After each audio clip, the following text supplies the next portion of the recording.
and welcome to the Old Man Orange Podcast. I'm Spencer Scott Holmes.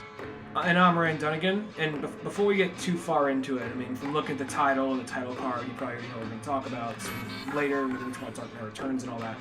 But there's actually another return I want to talk about, something that's been on this podcast before. And Spencer, he's fucking back. Dr. Wong? Oh, no, not Dr. Wong. I don't know what happened to Dr. Wong, but there was literally I saw a movie that was like, it was like in stores, it was like Mr. Wong Strikes Again or something, like, oh fuck, he's doing movies now. No, I don't know what happened. He's probably somewhere like in the fucking Philippines getting head from like a lady boy or somewhere. He probably fled the fucking lady country. boy. Yeah, he probably fled the fucking country. But no, he's back, Spencer. That's all you need to know. He's back. Wait, so who's back? Holy fuck, that's a new Soda Shack can. Is that even a can or is that a bottle? It's a bottle. So dude, it's just like Shaq Fu. It says Shaq Fu Punch. Oh my god, I gotta go to the 7-Eleven and see if they got those. Now, I would have brought... Now, when we first introduced Sack Soda, well, not like we introduced it, it's fucking out there, but I mean, first time we brought Sack Soda on the show, I brought it to you, and I was just like, check this shit, I'm like, holy fuck! And it was like all natural soda.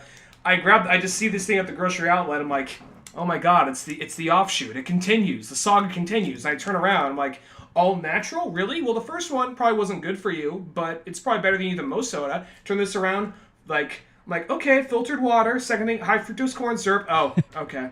So Shaq is cheapened out by this point. He's straying. I liked his Soda Shack orange soda, his Soda Shack orange cream soda. They had pineapple and they had grape. I'm gonna test grape out right now. Let you know how it is. So well, at least it's got an awesome punch. fucking bottle. That's the key thing. Shaq Fu Punch. Here it goes.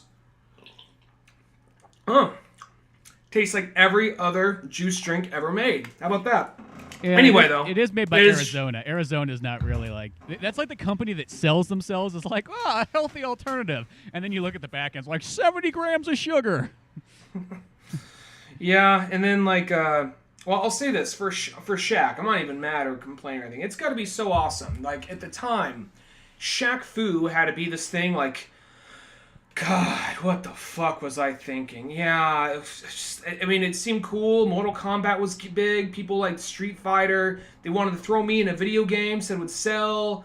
I was just coming off of Steel and Kazam. I thought it would go good. And now I'm just like, all that shit at once. God, what the fuck? Now it's one of those things. Yeah, fuck it. So, like, Shaq Fu, Punch. Yeah, why not? I'm gonna, it's gotta be good to reach that point where it's just like, things that were probably considered failures or eye rolls back in the day are now like, fuck it, yeah, I did it. Give me some money. Yeah, exactly. Well, I think, too, it's like, I think as people get older, you just see this like a lot of kind of celebrities. They just get to the point like, fuck it. I'm just going to embrace everything. Everything I did, I'm going to embrace it, and I will just sell as much stuff as possible. It's kind of like when AC/DC's kind of like teamed up with like Iron Man and Marvel, and then they're like teaming up with Walmart. They're just like, fuck it. We're old. We could die at any moment. Let's get as much money as we can before this ship goes crashing down. Well, that's the thing. Like, it was such a weird thing when like that happened with Iron Man 2, because Iron Man 1 came out, and to help sell it, in the trailer and even in the movie, I think they're playing like Back in Black or Highway to Hell when he's in the Humvee. And then you just heard that in the trailer, and you just also heard in the movie in that scene. We moved on. And then all of a sudden they're coming out with Iron Man 2, and every trailer is just like fucking like AC/DC. And then they had like there's a music video for Shoot the Thrill, which is already a song that's been out for a long time, not a song made for the movie, but they are intercutting Iron Man footage with it. I just like, it's not an exclusive song. And then they also had like I saw a t-shirt of Iron Man and Angus Young back to back, which if I was an AC/DC fan and Iron Man was my favorite superheroes, that'd probably be a very cool shirt. But it was one of those things like if they had like, Batman and Tom Morello back to back, I'd fucking buy that shit in a heartbeat, Oh, yeah.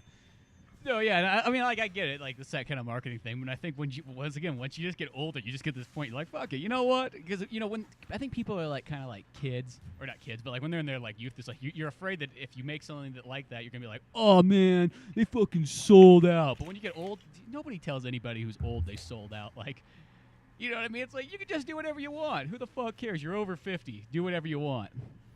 The only thing, I mean, doing a special deal with like Marvel, I get that. The only thing is like Walmart, really? Come on, Walmart's an evil corporation. Maybe it wasn't even their call, Well, but they're from still, Australia, so they probably like, who cares? Yeah. Yeah, they're They like, come from a country that didn't allow anybody of dark skin to come in until 1976. Making a deal with Walmart, that's not that bad. yeah, in comparison, I guess that's a pretty good point. You know what's the weird thing But about then- AC/DC, though? Is actually none of them are actually from Australia. They all, like, moved there when they were kids from England. Fucking weird when you think about that. That is kind of weird because you think of them as just like, oh, they're an Australian hard rock band and all that. But yeah, there's actually regarding like just things lingering around, like come back years later, like for instance, Space Jam. When that came out, that had to be for like all adults. Like, Jesus Christ, what the fuck is this? This is so stupid. This is my Looney Tunes. This is just something that make me buy sugar and plastic for my fucking kid and sit through this fucking movie. Yeah. And then there's that period, there's like this 10, 15 year period where people are like, oh my god, Space Jam, remember that? Yeah, I totally forgot about that till you brought it up. But now it's like, I see it like, maybe it's because I'm in San Francisco, there's a bunch of hipsters everywhere, but I see like a t-shirt with the Space Jam logo on it once a week. And it's one of those things like, it's just like, oh, Space Jam. Now it's like, it's like back in the it's back in the lexicon. People like remember it like very well now. Well, it's because they Before started it was like, selling oh, it. There's Space Jam's merchandise they started reselling all over the place. And I think it's due to, like, once something hits about the 20-year mark, that's when it's like, no matter what, it's like a classic car kind of thing. You know what I mean? Like, this is the perfect example. Like, I think it's like every 20 or 30 years or whatever, like, if a car is that old, it becomes a classic car. And the funny thing is, you take some of these cars where people are like, that is the fucking stupidest piece of shit car. Like, you take, like, a Gremlin from, like, the 70s. People are like, that's the dumbest fucking car ever. Now it's like, that's a car that, like, everybody fucking wants because it's like, oh, it's kind of cool and classic. It's weird. They were trying something different at the time, man. They wanted to save on gas. They wanted to be Jimmy Carter, like, efficient. And, you know, that's why the DeLorean's big. Well, yeah, DeLoreans is another example. Like, Yeah. DeLoreans, like, 15 years ago, like, people were like, who the fuck wants a DeLorean? That's, like, the stupidest fucking car. I mean, yeah, they used in that movie. I mean, that was sort of cool, but it's dumb. You could used to be able to buy a DeLorean for, like, $3,000 that was, like, in fucking mint condition. Now, a DeLorean that's in mint condition is, like, $25,000. All because of a movie. Well, no, it's not in the movie. It's just because it's got that old. Because here's the thing. Back to the Future was already out 10 years ago. You know, It's been out for 30 years. But there was a period where just the DeLorean was just, it was in that 15-year, it wasn't old enough yet, so it wasn't cool yet. You know, other than if you really liked the movie, but that was the only people that were buying it, maybe people that like really obsessed with the movie because they're just like, well, it's an okay car, you know. You got it, the parts are kind of hard to find and they're kind of expensive because they only made them for like so many years. And then all of a sudden, now it's like, boom, it's a wanted car. I wonder if Subaru Brats are that way, because, you know, that was the whole thing with, I mean, that was before our time, but the Subaru Brats like, look, it's kind of like a sedan, but it's also kind of like a pickup, and there's seats in the back so your friends can go for a ride while you go off-roading. But then It's got there's four-wheel like, drive and everything. Well, I was those cars are sick. That's like one of my favorite Subarus. But then, like, they had a lot of people, like, flipping them, so the friends going for a fun ride in the back would always fucking die, so... Which happens when you go off-roading when you try to flip a car. Yeah, I mean, it's just the inevitable. I mean, how many times have you seen a truck flipped over? It's like you're just driving down the road. It's like, oh yeah, this truck flipped over. Hell, I remember one time me and Kyle were taking a fucking hike up the road, and all of a sudden, like we get to like close to the top of the mountain, and we look down. And we were hiking up a road, of course, a dirt road, and we look to the side. It's like, oh my god, there was a ginormous fucking earth mover that's flipped upside down on the side of the cliff going down. So it's like. It just happens, you know. What do you expect? But you just don't expect to find that every single day. You know, you see a Jeep upside down. Yeah, you know. You see a Toyota upside down or a Chevy. You see that all the time. You don't necessarily see some ginormous snowplow vehicle like flipped all the way over. Aside from your crushed friends in the back, I guess the upside to a Brad would take only two people to turn it up. Like 1, 2. Oh, that was lighter than I thought it would be. Yeah, exactly. You probably can flip it back over easily. Sort of like a Fiat. Yeah. Oh, we actually literally our friend Joe had a Fiat. We all, just for the fuck of it, said, let's see if the four of us can do this. And we all just literally lifted and moved it like 2 inches over and put it back on the ground. Like, yeah, wow. Well, check that shit. This is what I think about. Joe was sitting in the Fiat, and this was like a 1979 Fiat. Four of us, we each got on a corner. We picked up the Fiat, and we walked it through the drive-thru. Oh, I wasn't there for that one. You I'm weren't there thinking for of a that different one. I wasn't there for that one. I was there when we just said, let's see if we can lift it. And we lifted it and moved it like a couple inches over. Like, oh shit, we can do this. And we just dropped it back on the ground. And when you think about this, this is like 4 guys who at the time probably never picked up anything that was heavy, never like lifted weights, stayed away from anything like that. If there was a sport to be played, it was volleyball. So the idea that we could all pick this like Fiat up and move it easily at that time period is actually pretty amazing. With a guy in it, too, to top it off. With somebody in it. Not like Joe was the heaviest person, but still. Just, you don't want too hard of a gust of wind, otherwise things just might go tumbling down the road like a fucking, like a fucking tumbleweed. I know, exactly. But, what happened to the, did you get a wind insurance for your Fiat? No, they're not covering that. You better get that, Italy ain't gonna pay for it, let's just say that. But you know what's interesting? I was watching City Slickers again the other day because Laura said she never saw City Slickers, and I was like, "Are you kidding me? You've never seen this movie?" That's got to be your favorite thing. Whenever Laura says, "I never saw that," like, give me a minute. You run upstairs to your fucking Beauty and the Beast like library of DVDs and VHSs, and I like spin around like I got like one of those ladders on a ladder. Like, oh, look at my selection, and I go up there and I get City Slickers. Well, I ended up buying it on DVD because I only had it on VHS for like the longest time. It was like one of the first VHSs I had. But I was like, dude, we gotta watch this movie. This movie's like the fucking shit. It's hilarious. It's got a good story in it. It's got great characters. There's even a good message and everything. And we're watching it, and like the first 20 minutes into it, Laura just looks over. She's like, holy fuck, this is like my life.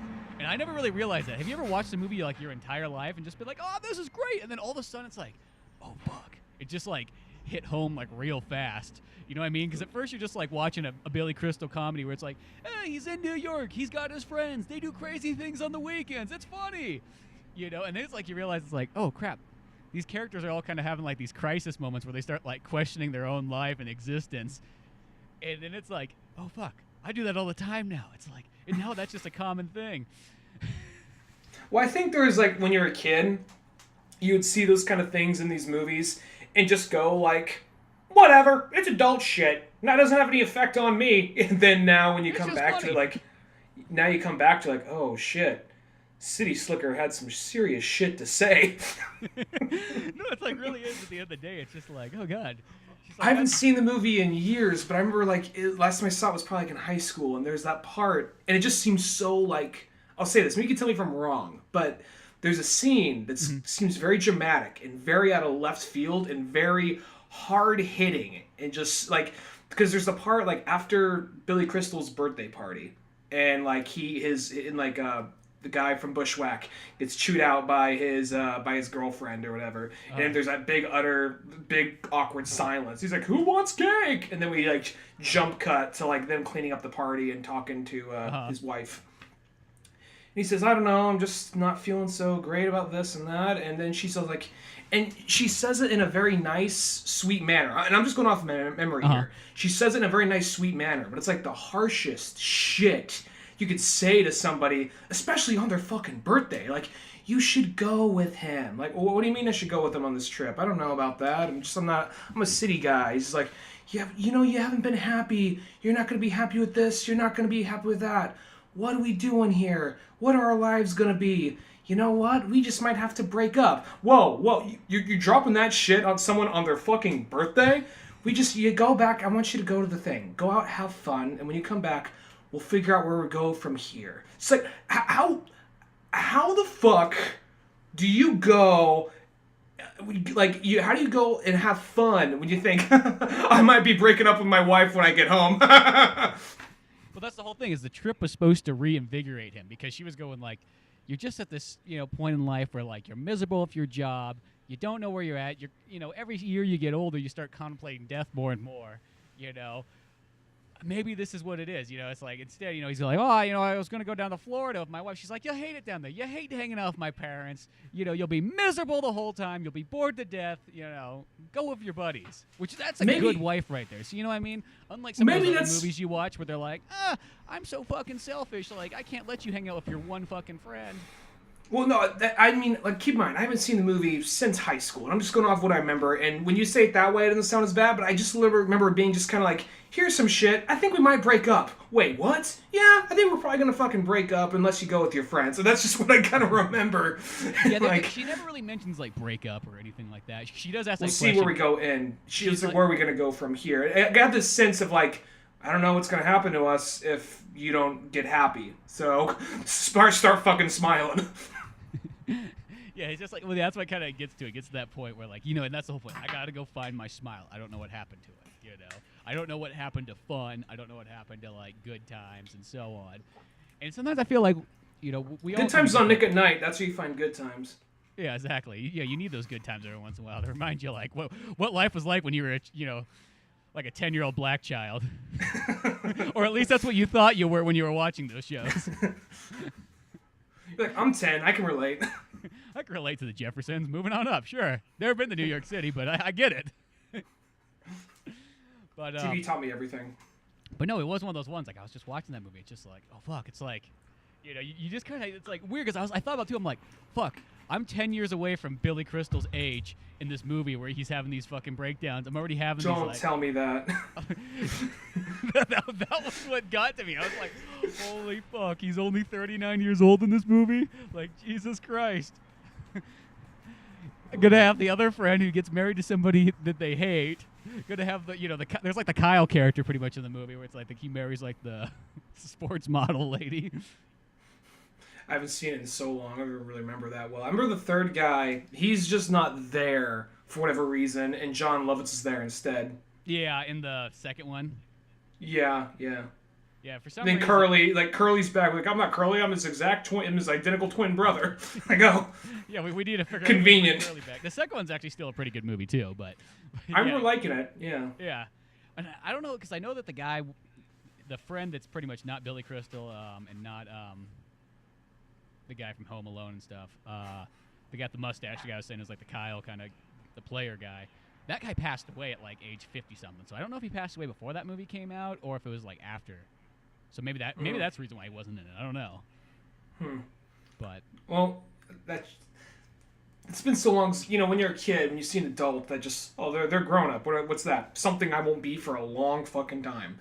And then when you suddenly watch like this movie, like, oh my god, I'm like I was watching Clerks 2 the other day. I'm like, I am 2 years away from being the age Randall and Dante are in this movie. I know, it's weird when you watch this movie because it's like when you're a kid. I remember like when Clerks 2 came out. I remember like, oh, Clerks 2, woo, Clerks 2, and then it came out on DVD. And I remember just like for like a week straight, it was like Clerks Week, and I watched that movie. That was like the last time I could think of that I watched a movie like almost every single day for like a week.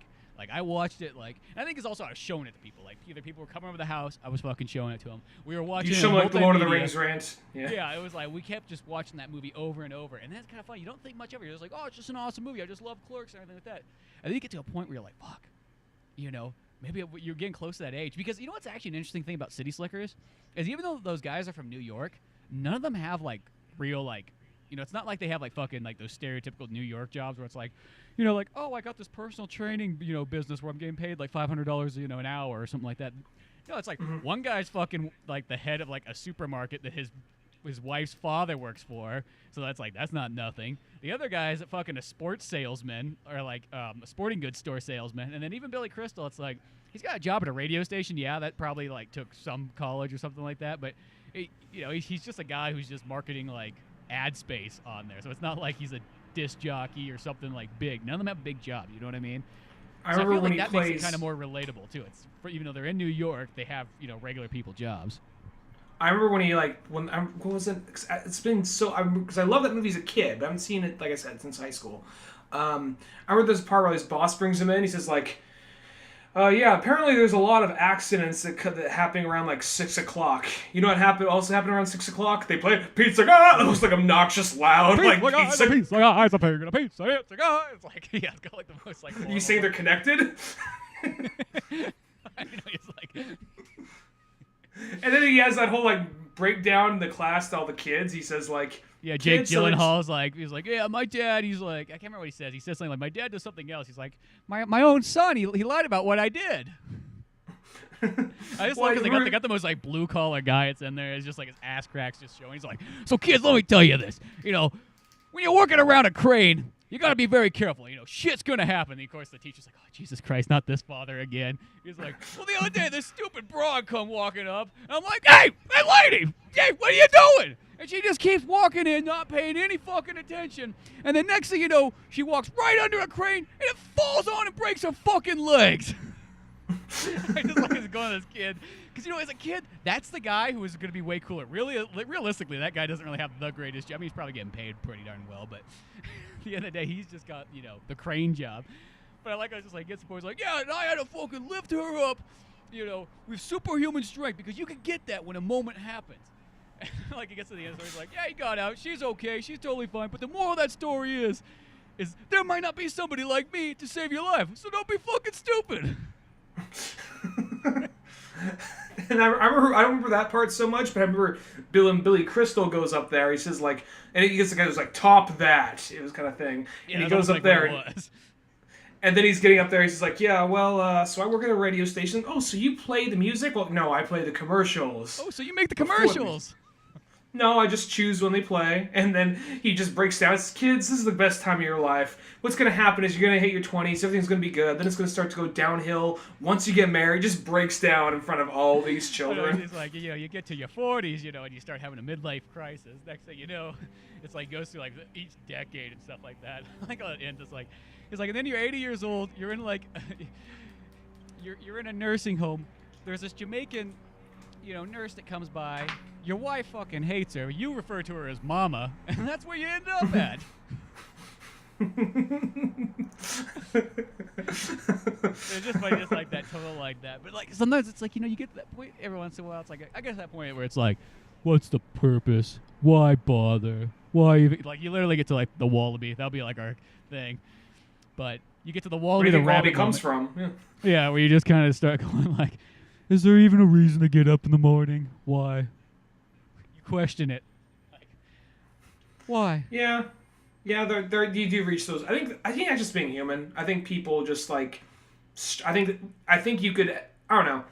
Without trying to get too deep, we will get to Batman, but without getting too deep into it, I feel like that's just kind of human nature. I remember there was a point where when I was living in Sonora and I was still working my restaurant job, and like, Jesus, I don't really give a shit what it is. If I was just somewhere else, not doing this job, place of my own, I would be happy.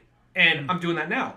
Different job, place of my own, just, live in the city, paying my own rent, not having to, stay at my parents' house or anything like that.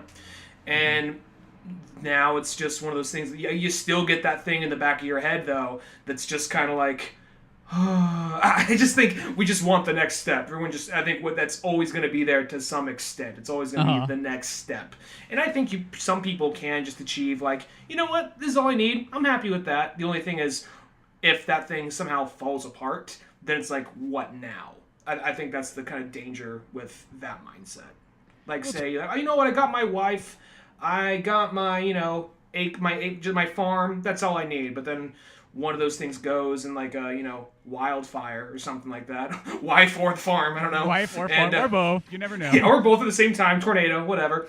Then it's like, well, what now? So I think it's always kind of like that, I don't know, just always wanting the next thing. And I'm not trying to put down like that kind of lifestyle or anything like that. I just think that's I don't know. People can always find the next thing even if you lose it, so. Well, I think too. It's like I kind of look at people sometimes in life, and I just like sort of question like their different choosings and like what like I'm like, and I always want to choose those. Like you look at some people's lifestyles, and it's like they don't really do anything. They go to work, they come home, and they either play video games or watch TV, rinse and repeat. And you go, does that make you happy? Because like I don't fucking do any of that stuff, and I'm like not happy. So it's like I just kind of wonder sometimes. It's like you get to this point like that would like. I don't think I would be fucking hanging in my own living room fucking with, like, Chris Cornell playing on the music, the last thing he did. Like, it was like, well, if I'm going to follow somebody out, I guess I'll follow Chris Cornell out because I love this guy too much, so. And you're going to listen to the last song that was released, which was The Promise, which is literally a song saying, promise me you'll survive. Yeah, exactly. And it's like, well, that's literally what this song's about. So you get to that point, you're like, God, how could you do that? And it's like, sometimes I think about, I'm like, does people like certain people I just don't think have what I call like the hunger, and I use that from like Arnold Schwarzenegger. You know, the drive to always like achieve something more, to never just like stand by and go, this is okay. I could hang out here. And I think a lot of people, like, they find in life what they look for is they want what's the easiest patch that I can sit at, like. You know, what's the job that's like, it's not a great job, but it gives me some money, and it's, you know, I don't have to work too hard, and it's, you know, I can easily sail. You know what I mean? Like, almost that thing where it's like, I have a sailboat, I'm going to put up the mast, and I'm just going to let the wind take me. Fuck it, I'm not going to put a whole lot of work into it. Or is the person's like, no, I got to fucking chart my path, I'm going to look at the stars, I'm going to make sure I'm guiding it, I'm going to hire my crew so I don't fucking, like, go astray. And I don't know, I question back and forth, like, what is best in life? to see your enemies tremble, you hear the lamentation of their women. Exactly. That's right, and that's why I don't need to tell you that. And see, and I hear that, and I go, "That's right. I need to crush my enemies, see them driven before you, and to hear the lamentation of the women." Yeah, but going back to that for a second, there's another example. I mean, this is a much more simpler example of it, but there's the White Stripes. They have a song. I don't remember what the song's called. I think it might be on which album? It's the album. I think it's a red silhouette. It's a red background, and the two of them are back to back. Oh, okay. Which I know that's probably like half their albums. It feels like they got a lot of those back to back. a lot of red, black and white on all their album covers. Cross, like looking at you, like what? I think they're both dressed in black, and they're kind of back to back, kind of looking off into space, and it's red behind it. I don't remember the name of the song, but there's literally a song where it's kind of one of those simple. It's literally almost a storytelling song, and Jack White is saying, I was sitting there having a drink, and that's all that I needed. I'm not going lyric by lyric, but it's something to this effect. And then I saw someone I knew, a celebrity, went up, shook her hand, that's all I needed. Then I got a picture, that's all I needed. Then I wanted a kiss, and then that's all I needed. And the song kind of progresses more and more and more until next thing you know, I got a Ferrari, and I thought that was all I needed. And then next thing you know, I had a yacht, and I thought that was all I needed. And then Jack White got his own space shuttle, and he thought that was all he needed. Now Jack White, it's like, is he talking in third person now? Yeah. It just happens when you get to a certain point in life. Oh, Jack White's well beyond that person. He doesn't even refer himself as Jack White. He just refers himself the White. Yeah. The White wants this. Maybe Jay White. You know, he wanted to call himself white supremacist, but then he realized that was already taken. He backed away on that one. Maybe it was for the best. He backed away on that one, but you know, he needed somebody else to coax him out of it because clearly he was about ready to call the next album "The White Supremacy." They have to explain to him. Well, actually, they just got him to sit down. They typed it in Google for him. They let it go from there. After that, he kind of backed away. He backed away. He said, "Can we call it the Jack White Supremacy? You know, that should be okay." I'm like, no, Jack, no, it shouldn't. We know you're a dark wizard genius on a guitar, but still. Yeah, this is the 70s. There's limits. No, imagine this isn't even that. Remember when fucking David Bowie and Motley Crue did some shit dressed as fucking Nazis, which pissed people off then. Imagine that shit happened now. Well, I know, because that was like that's what Nikki Sixx wanted for the 1994 album. He's like, oh, I want a big swastika on there. He's like, because in olden times it meant peace, and I want to bring it back. And it's just like, well, Nikki, I don't know if you're gonna be the one to win him over. But they kind of met him halfway because there is a swastika in the booklet, so it's like he's like, I still got my swastika in the far corner. Yeah. There you go, Nick. You have that there. I know you're trying. I know what you're doing is right. You know, you're leading the revolution in a different direction. But let's just not go that way. That's not what Geffen Records wants to hear, or whoever the fuck had it at that time. I don't think Geffen did. That's Guns N' Roses, but whatever. Well, I'll say that kind of going to the main topic here. I'll say, and we will be going into spoilers, folks, and we may even be talking this as if you already read it, but. In Dark Knight, this actually kind of leads back to the main title. Yeah, Dark Knight, the Master Race. The Master Race. I like this. Is funny. Like, you sent me a text message. You're like, dude, I want to do DK Master Race, as the next podcast. And I looked at that real quickly. I'm like, what the fuck? I'm like, is that the new Donkey Kong game? Where they literally call it the Master Race? and I was like, oh yeah, duh, Dark Knight. You know. But I looked at it because you just said DK Master Race, and strange enough, I don't really think of DK as Batman necessarily. When I see DK, I think of Donkey Kong. So, like, first glance, I was like, oh, fuck, the Master Race. Like, dude, I so want to see this game now. Donkey Kong, the Master Race. Like, what the fuck is this about? They just throw in crocodile people in the fucking trenches or some shit. Yeah, they're like, you know what, fucking King K. Rule, we've had it up to here with you. We're taking Getting your him people out. Forcing him onto like a fucking train made of barrels. Yeah. Just we're bringing you to the jungle prison. You're gonna work in our camps, fucking making bananas for us, growing banana trees all day long and picking them. Well, this is maybe why Rare split away from Nintendo, because what Nintendo really wanted them to make. Yeah, this was what the GameCube Donkey Kong game was supposed to be before Rare fucking left. TK, the master, Donkey Kong Country, the master. Ballsy new direction. Well, I know. even say just the name. I mean, if you read the book, you get where it's coming from. But I think the name immediately even invokes kind of like, obviously invokes, how's the word escaping me here? Controversy. Because just that name alone, you just see this silhouetted Batman with a fist looking all angry. Because each one of these is kind of expansion off the other. Like the first one is more like, here's where Batman is in present, or in technically the future, because I think even though the first one, Dark Knight Returns, came out like in 85 or 86, it's supposed to be the future, even though it has all these 80s things going on. And then I feel the like next it's a one's slight future. It's just like, let's just say if it takes place in 85, or like when it came out in 85, I feel like it's supposed to be like maybe like 87 or 88, just like a couple years in the future. Like if two dark years kind of went by, like that. I feel like it's almost like, I almost feel like it's like 95 or something like that, maybe around there. But maybe I don't know. But then the next one is supposed to just be, we're expanding on all of the DC universe. We're not just seeing Batman. It's more just this intergalactic scale. All the heroes are here.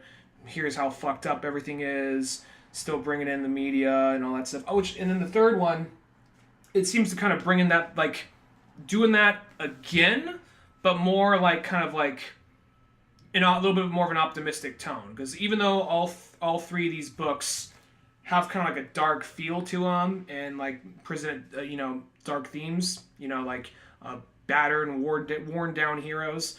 The first two, I'm gonna say, they end optimistically, like, oh, maybe there is hope. Just maybe there's hope. Maybe we can make this thing happen. Where this one has this tone of, no, man, there is hope. Everything is going to be good again. Yeah, Batman's here. He's young again. Fuck, shit.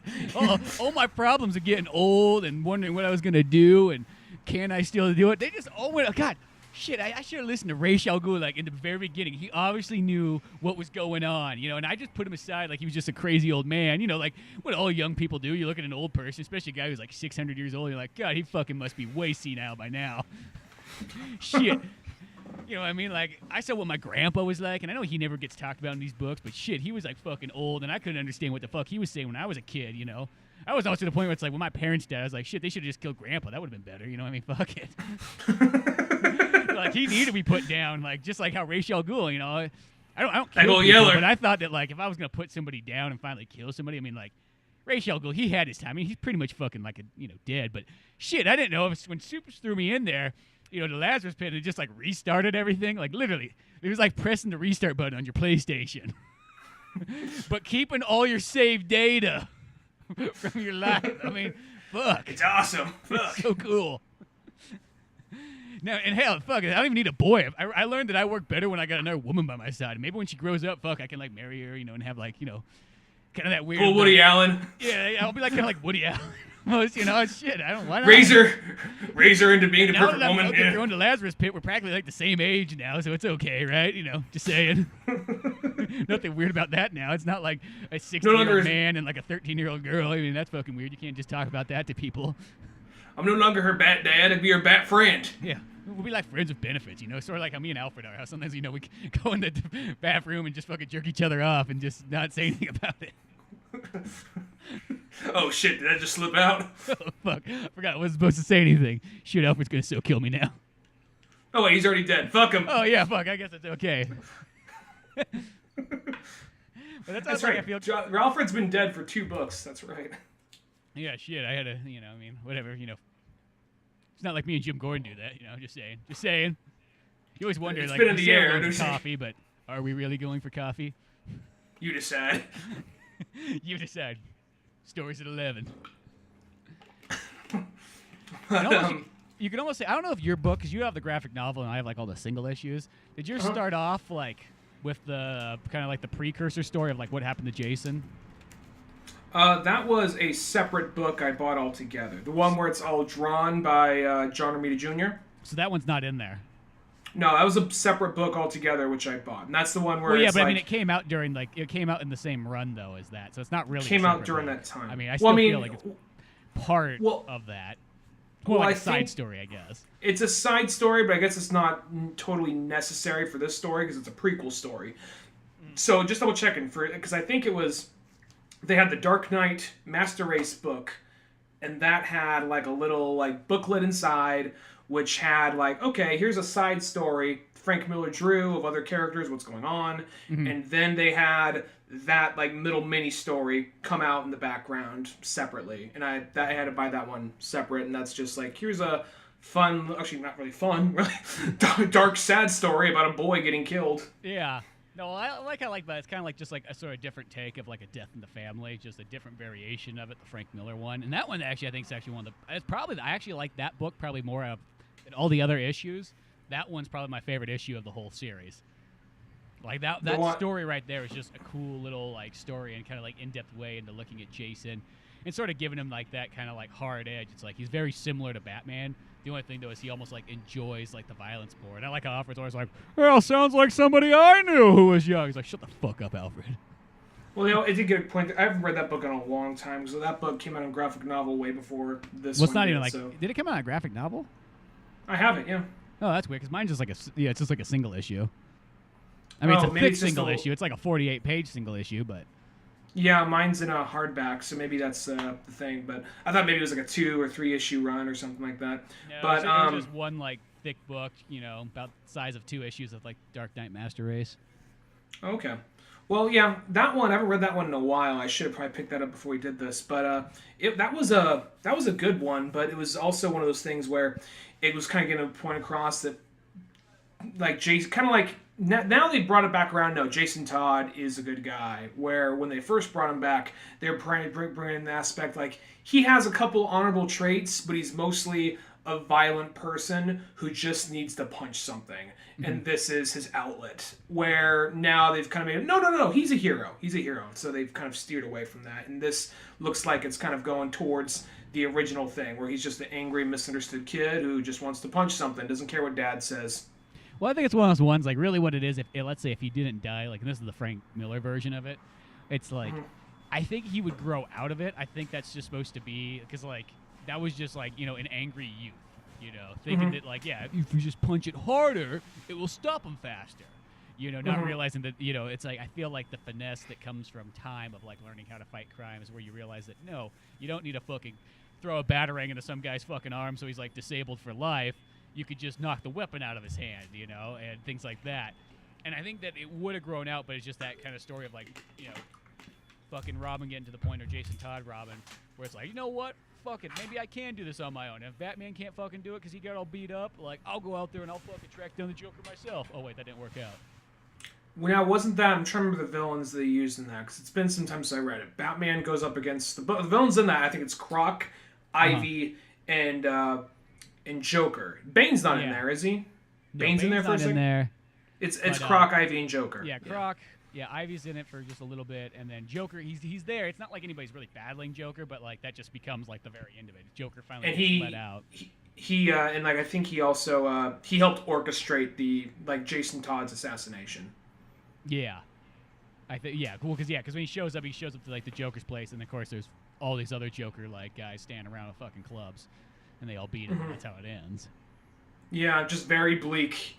Frank Miller, there's certain characters you assume that, like, he just hates. In this book, he actually makes kind of an apology to Superman, because everyone's like, he just really hates fucking Superman. In this one, he's like, he's okay.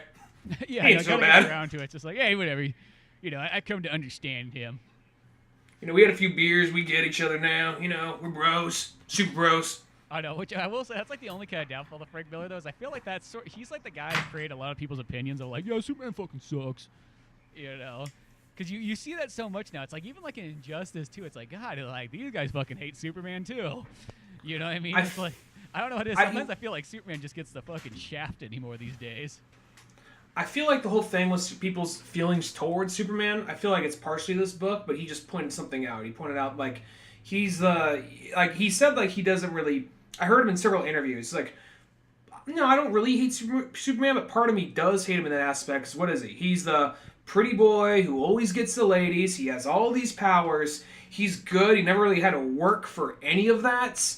And you know, if you read enough Superman comics, you know that he's had challenges. He's had villains that were stronger than him. But really, when it comes to shit on Earth and that kind of thing, as far as common perception of Superman goes, it is very much just like all his problems are a bitch slap away.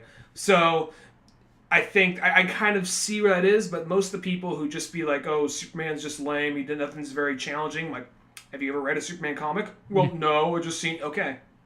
Well, I think too, I think it's the old kind of view of Superman, like, okay, because like in the last 30 years, I feel like they've dialed Superman in where it's not like he's this all-powerful like being, where like in the olden days there was kind of a moment where it's like, oh, Superman, what can he not do? You know, and I think that sort of stemmed a lot of times where people go like, yeah, he is Superman, like, what can he not do? Fuck that guy. Which nowadays it seems like he's kind of like on par with like, you know, it's like Wonder Woman's just as powerful as him, Green Lantern's just as powerful as him, Aquaman's just as powerful. Like they kind of like even the playing field, where I think in the olden days it was just like, oh, I feel like going back in time today. Woo! And it's just like that was all it took. You know, just fucking flies into the past. I mean, they had they had pseudoscience to sort of explain it, but it was almost like everything was almost like too easy. And the way I kind of look, this is how I've always viewed Superman. Okay, you know, like in Mario Kart, how Mario, I was just thinking this. I was just fucking thinking like this. How Mario's character, when you look at his stats, are just like totally even. He's not really great at anything. He's just down the center. That's how I look at Superman. He's totally even. And then you got the Flash, who is not as powerful as Superman, but he's faster than Superman. And then you got Wonder Woman, who might not be able to have like some of the extra skills that Superman has, like, you know, frost breath and laser eyes, but she's almost more powerful than Superman. Then you look at, you know, Aquaman, you know, and everybody's kind of got their different traits. You know, Batman, he doesn't have the strength of Superman, but he's got a little bit more smarts than maybe Superman, and so on. And that's how I look at it. Superman's just like the total even. He's the character you pick when you first start off Mario Kart. You're like, well, if I'm going to choose anything, I might as not go too radical here. Let's, you know, you don't choose Bowser off the bat. That'll throw you off. So you go with Superman. Mm-hmm. Yeah. No, well, sometimes there's certain comics where it's like, oh, the only one that could take a punch like this, the only one that could take down a villain like this is Superman. But then they would also have that depending on the writer or the book or what the narrative calls for, they'll depower him, or they'll like, oh, this world just has a light kind of Kryptonian layer, Kryptonian like atmosphere to it. So you could still fly, but you're kind of weaker than you usually be, or the other character's just as strong as you now for whatever. So they usually find ways around it. But I'll say the first like Dark Knight, because you know people said that it makes a villain. I never really think that Frank Miller totally hated him. I just think he likes to vote for the underdog. But the thing about the first Dark Knight is, because the other thing people say about Frank Miller is, I hear back and forth. It's like, man, he's so Republican, or oh, he's so left-leaning. Like, no, he fucking hates everybody. Because really, when you think about the two main physical forces in Dark Knight, aside, even the three, the mutant leader, he's basically representing anarchy. Yeah, he's the punk rock characters. Yeah, he's anarchy. The third one is the second. I can't even fucking count today. The second one is Joker, and the way Joker got out there, I'm not saying Joker represents left-wing ideals, but it was some guy who was so far left-leaning, and some guy who was so like absorbed in his own like self-taught philosophy that he got Joker out, and Joker fucked a bunch of shit up. Third one, Superman. Not saying Superman's totally right-leaning, but it brings in the aspect he was the Boy Scout doing whatever the right told him to do. Yeah. Working for Reagan. Whatever Ronald Reagan says might be to do. Well, Superman, I think you need to come on in now and take out this country here and, you know, find them commie bastards. Go talk those boys down. Like, we don't got those. Like, it's just like, we don't have, like, we don't have God. If we don't have God on our side, we at least have the next best thing. Winks. Yeah, so. You know, it's like, well, Superman, I think you need to go out and use your laser beam and take down that ship there and a bunch of dirty commies in there. They're not real people. So yeah, so I think it's kind of like I think Dark Knight Returns literally attacks all three ideologies and just how it's just like you just got to be like almost like oh just fucking they're all fucking stupid. All those that lean too much in one way, you know. I just started thinking about this. Okay, do you think that Ronald Reagan went heavy against the commies because of go back to when he was an actor back in the day, and they're having that thing where they're like, we gotta find these fucking actors who think they can be like fucking communists, and then like maybe at one point be like Ronald Reagan's like, well, here's this communism thing.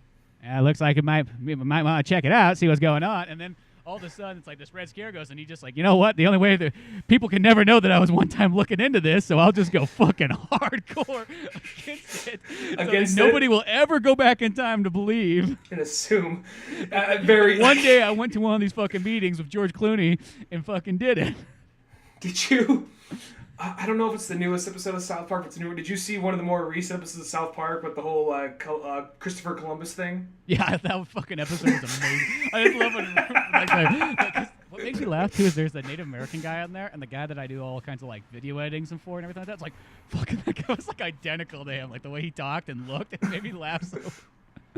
And that's just funny. It's like part where like Randy's guy, he's like, I gotta get rid of all these clothes. I gotta get everything. So he's like past the fucking Christopher Columbus thing, and then he opens the door. He's like, God damn it, get the fuck off my property, get the fuck off. And he's like kicking the Indian guy down the street. And that guy's just standing there with the camera, looks like a fucking deer, like in headlights.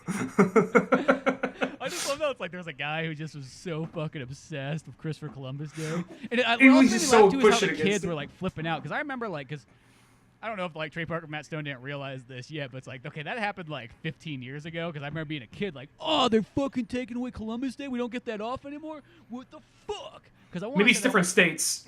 Yeah, maybe because that happened to like in California at least, like in 4th or 5th grade, somewhere around there.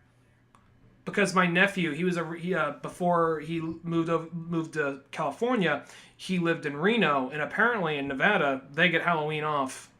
What the fuck? Yeah. See, like, well, they told us, they gave us this kind of like bullshit line. They're like, Or the next day off, or something like that. they're like, oh, well, we don't celebrate Christopher Columbus Day anymore on that day, but you get one extra day in Thanksgiving, which as any kid, you're like thinking like, dude, that's like literally. That's the like, other That's like, the other massacre. Well, that's like 2 months away. Like, how is that even close? And I don't. And at the end of the day, Thanksgiving was just as long as it always was. They just like spun some lie to try to get us there to get an extra day. And here's the thing: I would rather have just a Christopher Columbus Day off and just have Thanksgiving be one day shorter, if that even be the case. Like, I like spreading those things out. There's no reason to have like a bunch of fucking like big block parties off. Like, I want like a little bit there. Still, at the end of the day, it's like I'm not even like the biggest Christopher Columbus supporter. I just want the fucking day off. That's all I was saying. I'm like, well, that's even what the kids in the show are doing. Like, we don't even give a shit about him. We just like having the day off. But I thought it was just so funny. Like, Christopher Columbus didn't come here and murder a bunch of people so that we could have a fucking day off for it to be down for nothing. You know what I mean? They can't just give that up now. Like, all those people's lives were sacrificed so that we in the future can have a day off. He knew the children needed a break. Well, and there's that whole bit. Like, I just loved it. Just so like obsessed, like to a level that no normal person would be. Like here's you at like Halloween dressed as Christopher Columbus. Like, oh, okay, whatever. Like, here's you the previous year dressed as Christopher Columbus.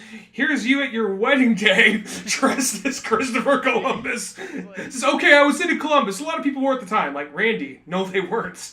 Nobody was. So I think that's a good point. I think almost like Reagan was pulling like a Randy from South Park. I think so. I think he's probably super obsessed with communism. There's probably a period where he's like, all getting into it, and then all of a sudden it's like, oh fuck, nobody can know, so he goes hardcore the other way. He's like, yeah, I gotta go down to the Contras now and fight these dirty commies. I'll do it myself. I just roll my own sleeves and show my Reagan power. Can't let a beaner now have communism. You know, it's just Reagan saying, what, I'm fucking 80 years old. Fuck you. Plus, I could say beaner. Alzheimer's. This is Alzheimer's. They're just telling him like, Nancy, tell him that I can say beaner. Okay, Ronald, I think you should shut the fuck up now.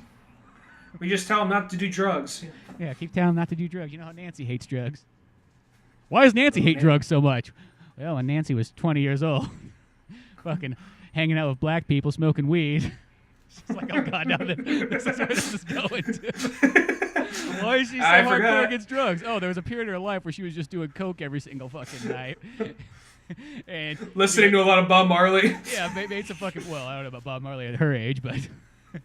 Well, maybe in the 70s, maybe. Yeah, maybe she continued. Maybe she continued on for many years, but there was just that. I was thinking more like she was hanging out at jazz clubs. That was the heathen thing to do, like in the 40s. Snap your fingers, just shaking your head. It's like jazz club. It's that devil music. Yeah, God damn, it's that devil music. Doesn't even talk about anything good. Black people play it because that's what we hate. It's all the they 40s. All they needed was a white dude from Nashville to come out and say, "Hey, it's okay. Oh, all right." Yeah, exactly. But there was that time period, where it's just like, that's what it was. You know what? It's gonna be like the Malcolm X boys. They're gonna be robbing houses and stealing white women. What was that like? I think it was like, I think it was like Whitest Kids You Know. Like, is that like he used this like gun control guy saying this for every single thing? Like, is that what you want, man? You want gangs coming in? Gangs like burning your woman, raping your churches? It was just say just like that. It's just like, all right, so you get a bunch of bears coming in, burning your woman, raping your churches, and they just always say that exactly. Oh, but going back to the master race. Because this book plays it off like Batman's been inactive for a while, and Carrie Kelly's been stepping in. And it opens up like, "Yo, Batman's fucking dead," and then he's not dead. There's not. I mean, if they had the balls to do that, oh well, I give him credit for that. But he's come back in, and he does, and he's literally at the point because before the first two books, first book I remember, even though he was in good shape, he was still pumping himself up with painkillers, working out again, trying to cut back on booze, and it was like, it was kind of like, you could still see how he could fight, but you could see he was a little older and more decrepit than he used to be. Second one, if I remember correctly, it's been a while since I read that, I want to say he's more calling the shots. There's a few fights he actually gets into, but it's more like he's in a command chair and he's more orchestrating everything. Yeah, because he doesn't really come into the book till like halfway through. Yeah, and then this one, it's more about, I guess if you did have a center point, it's Batman. But this one, it's kind of that for a little while, because you can see he can barely do anything. He's walking with a cane. He is like on his last, he's like on his last like knees right here. He can't really do a whole lot of shit. And to do the smallest thing, he'd have to pump up full of painkillers. And the first fight he gets into, he's just jacked up on steroids and painkillers, and they shove him into that like big metal robot suit, and then after that he gets attacked, and then he's like, okay, well shit, let's actually drop him in a Lazarus pit. He's like, oh fuck, Batman literally gets shot by like one of the, because I guess like the whole point is like fucking Laura that Superman and Wonder Woman's like daughter fucking finds like Kandor. Is like, well, what the fuck's my dad been keeping these guys here for? I got to get them fucking out. And then goes to the Atom to get him out, in which that just fucks the Atom over like so hard. Poor fucking Atom, always just getting fucked over. And all these like, and then like they realize in Kandor, it's like, oh fuck, there's just been like this like cult leader guy who's just like murdered half the citizens in there, if not more of them, and fucking now has created this like master race. And now that they're out of the bottle, they can fucking have all Superman's powers and take over the Earth. Mm-hmm. And that's like sort of how Batman gets shot by like one of those laser beams towards the end, and it goes fucking through his chest or somewhere like that. And he's fucking, I'm bleeding out. Well, there's also just a lot of cool imagery in this. Just like one of the covers is the bat symbol shining up in the sky, in the night sky against a cloud, and you see a bunch of Kryptonians flying right out of the cloud, right through the bat symbol, like from a distance. Yeah, no, it's got cool stuff like that. And even really, anything, it's almost like a Batman Beyond story, because Carrie Kelly's sort of the one who's taken over the role. In the first issue, you see it's like, oh, fuck, Batman's back. He's fighting crime and everything like that. And then at the very, like, last two pages, you see this picture. It's just like screaming up the air. I'm like, oh, my God, they gave Batman fucking giant lips. It's like, oh, no, it's Carrie Kelly, Oh, yeah. It's got very luscious lips, no. Yeah, and then it's really luscious lips and fucking Carrie, because it's like the same size as Batman, so it threw you off. It's like, oh, that can't be Carrie Kelly. She's in a really big, thick, padded suit, and I like because the whole thing about the Dark Knight Returns universe, sometimes it seems like it's trying too hard to be dark. At least the prequel series did, but this one, I feel like this one feels a lot more optimistic, and it likes a lot of, because it seemed like for a while Frank Miller hated everybody in the universe that wasn't Batman or Green Arrow. Yeah, and even Green Arrow is like, he's got to fucking pay. Because even Green Lantern in this one, too, it's like, I just always think of the Batman and Robin All-Star book, where they just like, okay, Robin, we're going to beat the fuck out of this Green Lantern guy and stuff. And it's just like, yeah, I painted this whole room yellow. Everything in here is yellow because you're a fucking pussy. Even my cock's painted yellow because I'm going to stick it in your mouth and call you a You're going to knock it. It just got to that point where it's just like that. And it's like, okay, Robin, you go and fucking beat the shit out of him. Oh, fuck, Robin, you're doing it too hard. Like, Jesus Christ, have some restraint, boy. Well, he even punches him in the fucking face. Like, stay down! So it's like that. But this one, it's like they got, like, Green Lanterns in, like, one of the little side stores or whatever. And fucking the Kryptonian, like, women or like wives, the cult leader, come up and they like, talk to him or whatever, and then they end up fucking chopping his arm off, and that's how he loses his ring for like a while. But it's like it kind of gets redeemed because he comes back and he finds these like Middle Eastern guys who are like, oh, we got his fucking ring, you can't fucking have it. And then he fights his way through without the ring, grabs the ring, and then he's back in fucking action, and it's like never like a bad thing. Mm-hmm. Or even like Barry, he gets like his legs fucking broken, which I don't really remember how he got his legs broken. I just remember that, like, just one of the Kryptonians like flew by, like Barry was running in, like someone has to do something. Luckily, I'm here. I'm the fastest, and all of a sudden, just the next shot is just someone like a Kryptonian flying by, clipping him, and just spinning, and just legs shattered. But then they kind of get the point across, like, well, even though he's the fastest man alive, it doesn't stop there. He also has one of the fastest minds out there. Yeah, so he's like just doing computer systems. Well, his legs are in like these weird like sci-fi casts, and he's just kind of like he's like hanging upside down, like in like some weird little like hammock thing, like doing all like typing real quick. So they give Barry something to do in this as well. Fucking Cyborg's sitting at home going like, shit, anybody gonna give me the call? Well, that's I think Cyborg. We got the Flash to do it now. Apparently, Cyborg, we don't need you anymore. Not like Cyborg was ever in the Frank Miller one, so I guess that's okay. He wasn't. Well, at the same time, I think Cyborg is one of those characters that was probably... I mean, he was there in the 70s for Teen Titans, but before he was out, like, in, like, more on the forefront of DC. That was, like, before Frank Miller's time. So I think he's like, what? No, I'm going to use the characters I know. Fuck that shit. Yeah, exactly. It's called the Master Race for a reason. It's like, okay, Frank, I know you like to add that to everything you say, like that's supposed to be like what it is, but there's a time and a place for the Master Race. Let's just say that. Just be careful where you use it. There's something I actually noticed in this, and I thinking back on Dark Knight Strikes Again. Whenever he draws Lara, most of the time, I'm wondering what it is. Maybe she's always like contemplating or always meditating or something, but 90% of the time, if she's not punching somebody, it looks like she's floating, kind of sitting on her knees. Did you notice that? Well, he draws a lot of characters like that, I know. It's like all the women characters, and it's kind of weird because sometimes like it shows it's just like they just has like this fat ass hanging off, and it almost in some shots it almost just looks like it's a nutsack fucking just like for her ass cheeks, because there's this big fucking two round ones and it's like split like down the center, so they spread apart, and then he's got like hash lines for shading, so it just makes it look like hairy balls. Like there's a couple of them in there, like when you go to like some of the Lara only ones, and it's like the ones that Frank Miller drew, it's fucking weird looking, like, and he uses that image like a lot. Like I don't know what happened, like is he just like likes a reason why like his art just changed to that style like all of a sudden, because if you read like the Daredevil run and everything like that, he draws like totally normal, totally fucking normal.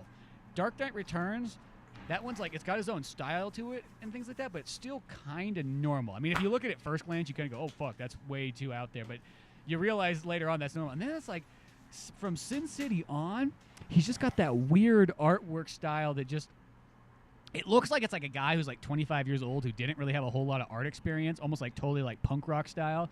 Like he just like fucking drew and, didn't really use references, didn't ever take any art classes or anything like that. And that's not saying it's bad, but it's weird that you look at, like, you read the fucking Daredevil stuff and it's like, okay, here's this, everything's like proportionate, everything's normal. I mean, and then all of a sudden it gets or his Wolverine stuff.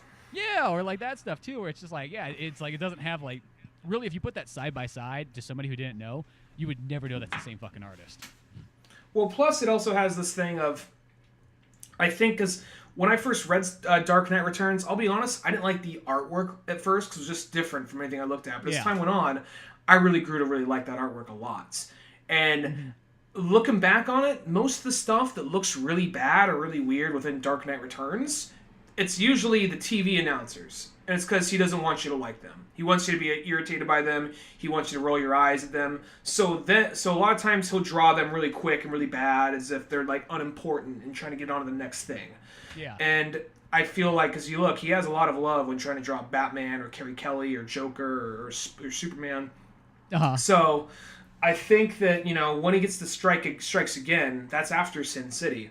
So I think maybe it's just like, well, this is more my style now, and it's more that weird, gritty, like you said, punk rock kind of style. Because I'm flipping through it right now, and I'm looking at it, and as far as the Master Race book goes, and the artwork does looks like Frank Miller, and does have a little bit more of that scratchiness. I like the way it looks, but at the same time, I think they realize this day and age, because the first one was something truly different. Dark Knight 2 came out, and it got good critical reception, but a lot of people were also like, it's good, but it's not the same thing. It's kind of different. A lot of fans were like, I don't know, but a lot of comic people still liked it. You got to be hardcore into comics and Batman to like read Dark Knight Strikes Again, because it's just like you cannot pass. If somebody's just getting into comic books, if you pass them that book, they probably won't read comic books ever again. It's too weird, Well, I remember, like, the thing about it was the reason I bought the book was to read this one that was coming out. So I heard that one was coming out, and I was like, you know what? I just grabbed this book a couple times. I flipped through it.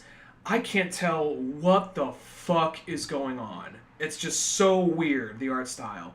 And then I'm just like, you know what? Fuck it. I'm just going to buy it. It's an important book. I should probably read it if I'm a Batman fan.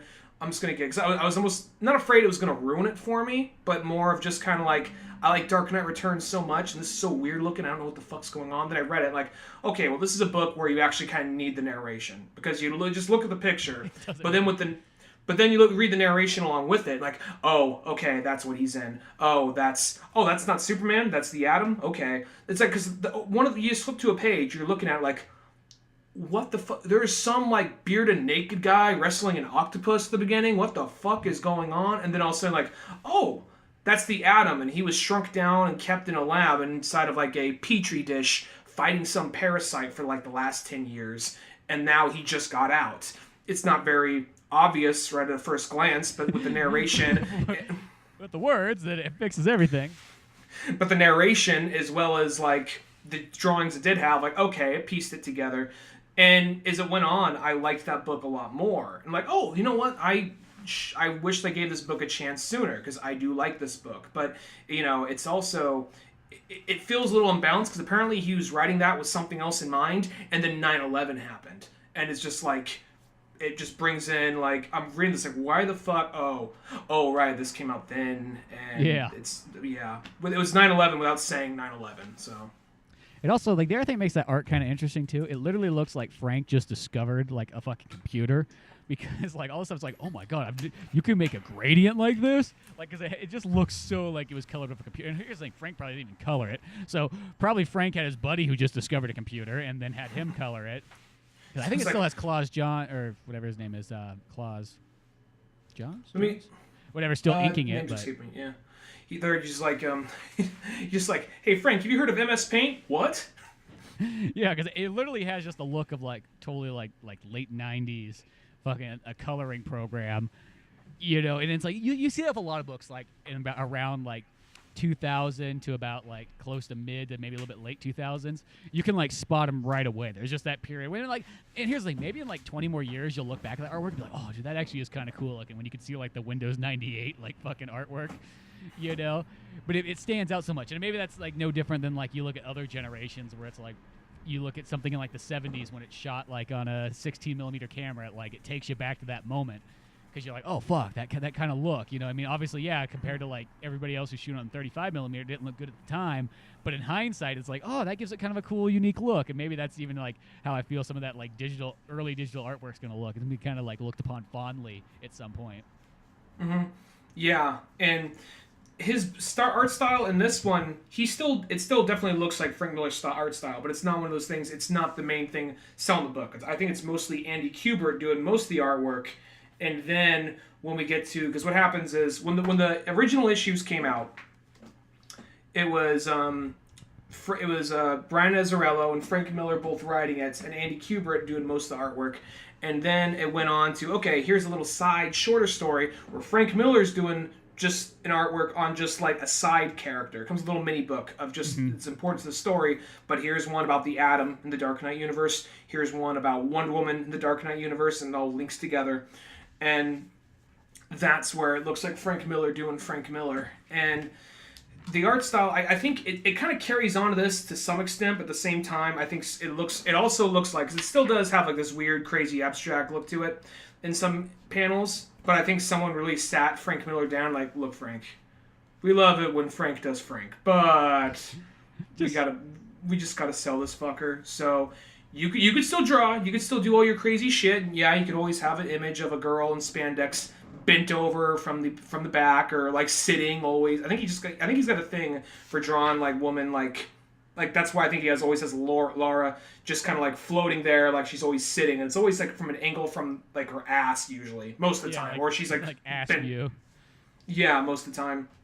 So, which whatever. I think he's at the point where I was like, you know what? I'm old. I want to draw what I draw. Fuck you. Well, see what I like about like Andy Kubert on there is that what that looks like is that artwork in the main story looks like Frank Miller stuff, but just Frank Miller done really well. And I don't mean that like in like a negative way, but it has the same Frank Miller like style, but just with like the perfect designs and not having it like look way too like artsy and radical looking. Yeah, because Andy Kubert, he actually did, because I've seen some of his other work. He did Flashpoint, and that looks more like your standard, really good like a, I'm not going to say casual comic book look, but it looks kind of like maybe something sort of Jim Lee-ish, kind of. Maybe not as exaggerated, but it looks really good. It stands out. Where this one looks way more like he's trying to make it look like Frank Miller. Like there's some character designs and something where it looks like, yeah, just the angle and the way that's shot, that looks sort of like a Frank, or not the way it's shot, the way it's drawn. Looks like Frank Miller, but at the same time though it actually doesn't look like as scratchy or so crazy, because there are some parts where he just draws characters where Frank Miller draws characters, and you can see that like, you know, it's supposed to be a character running, but he just kind of scribbled something real quick and just filled it in, and their legs look like they're in 3 or 4 different segments, and it just has this weird, like, you can tell what's going on still, but you know what I mean? No, I know what you mean there. It's got kind of like, there is just like that weird thing. This sounds kind of weird. It's almost like the Andy Kubert artwork. It makes it have the Frank Miller like almost like punk rock feel, but with somebody who could like flesh it out, like, and make it a little bit more easier for the take in, I guess. It's like it's just like toning this. It's like somebody funneling the punk rock spirit. Here, at the end of the day, it's like somebody recording the Sex Pistols album. You know what I mean? If they did it by themselves and try to record it, who knows what that would have turned out. But if you got somebody else kind of like working the knobs and everything like that, maybe it could come together. I'll say this, rereading this thing. Aren't you so glad that guy gets his face fucked up? Or Ball, whatever you pronounce it. Well, I think it's based off like the ancient like guy who fucks up every Christian Jewish story. Oh, really? Yeah, because remember, like, Moses, when he comes down from the fucking mountains, or he's like, okay, I got to go up to the mountains and read some fucking tablets, and none of you fuckers can see, you know, I'm going to go up there and do it and get these fucking tablets so you know how to live your goddamn life. So whatever you do in this, like, 2 weeks that I'm fucking gone, none of you start fucking worshiping stuff. So he goes up to the mountains, comes back down. Like, I don't know, it's probably much longer than, like, 2 weeks, but in my head, when I read the story, it sounded like 2 weeks. Moses comes down, and he sees that, like, fucking 2 weeks later, these guys have already created a fucking golden ball statue, which is kind of like a bull-looking thing. It's a Middle Eastern kind of god. And he's like, well, fuck this shit. And he breaks the fucking tablets right in front of them. I'm like, fuck you guys. Melt that statue down. Melt that shit, and you're going to drink it all. Drink that fucking statue, you fucking guys. You know you only got one goddamn god. And he just goes on this fucking rant. Exact text from the Bible. Half the Jews die from drinking this fucking golden statue that they created because they were fucking bored. It was like 2 weeks. You're in the goddamn desert. What are you gonna do? You know what I mean? He thought he fucking left. Yeah. Yeah, shit. We thought that old man disappeared. It was 2 weeks later. Hell, we were about ready to build a fucking car and take out of here. Shit, if we could build a statue out of nothing, I'm pretty sure we could build a car. So you think that dude you think that dude's inspired by that type of shit? I think so, because that's what that character's called. You know what I mean? It's just one of those ones. Oh, he's called that? B-A-A-L? Ball. Oh, okay. I don't know how you pronounce it. I just always call it Ball. Like, ball to the wall. Well, this guy, the thing about him is him and Laura, even like that, there's that issue where they have the Superwoman issue in there. He actually seems kind of almost very childish. Like the whole, like, thing. What was it like? You're no fun. I'm no fun. Whatever. Flies away. I didn't mean it like that. Like he almost seems like he's like they have kind of a weird like teenage kind of not even teenage. It almost seems like Fucking elementary 10-year-olds, school level. yeah. Yeah, but he says I just wanted to kill some people. It's just fun to do, you know. Your dad just won't let us do it. Yeah, he's fucking party pooper. Like he seemed. I think they're trying to get across that like he was this guy who was just mind washed. Like he never really had a real childhood. He was mind washed into like this crazy old man's philosophy and all that. Like this, which you know I don't even remember the old religious guy. I don't remember his fucking name, but I can't think of what it is either. Too. It's like Quar or something like that. Yeah, well, it's like old Jew. It's like old religious. It's like old religious dude in robes. Like that's what he is. Old religious dude in robes. Like nothing really. Like, look at my wives. You're never really meant to like that guy. You're meant to hate that guy. I don't think he was trying to make a cool villain. So he's not trying to make an interesting take on the Joker. He was just like, oh, you know what? Just fuck him. I think this is also like attacking religion too, to some extent. Yeah, I think that's sort of like what it is. Because I feel like that's sort of the Frank Miller like is, because he likes just to attack things that he doesn't like. I mean, hell, fucking Donald Trump's even in these books. Mm-hmm. Yeah, well, he pokes at Obama and Trump. Because this took that long for this book and to come Hillary. out. And I know this book, because I thought about that when I was rereading it like last night. I was like, oh fuck. And when I read this first issue, it was like 2 years ago. Like it came out like summer or something like that, or maybe end of summer. I was like, wow, it's like it took a while for this. At first, it was coming out pretty steady, like every month, and then it was like every other month. Then all of a sudden, it just started coming out like whenever it felt like it. Mm-hmm. Like it'd be all of a sudden like, oh look, there's a new Dark Knight in my box. Oh shit, how long has it been? Like 3 months? New book by Frank Miller. When's it coming out? When I fucking feel like it. It just says on the back of the book. Yeah. Well, it's probably more like poor Andy. He's like, oh, I gotta fucking draw all this shit. I mean, just Frank and Brian just like literally just write whatever the fuck they want and then throw scripts at my face. He's locked me in this room, just chuck a textbook script in my face because he loves his narration. And also, they said that we're not gonna fucking edit this shit, so you figure it out.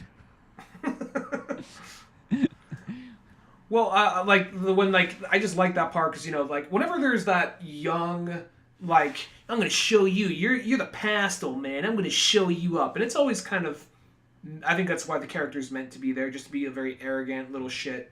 But I just love that scene when he's like, I'm gonna fuck all these guys up, and then he's just fucking taken down easily, just a fucking slingshot of like kryptonite to his face, and he's like, ah, it goes all and like forks his face down, so it's just like all deformed and hanging and everything. That's actually pretty awesome. I think that's one of the coolest scenes in that whole book.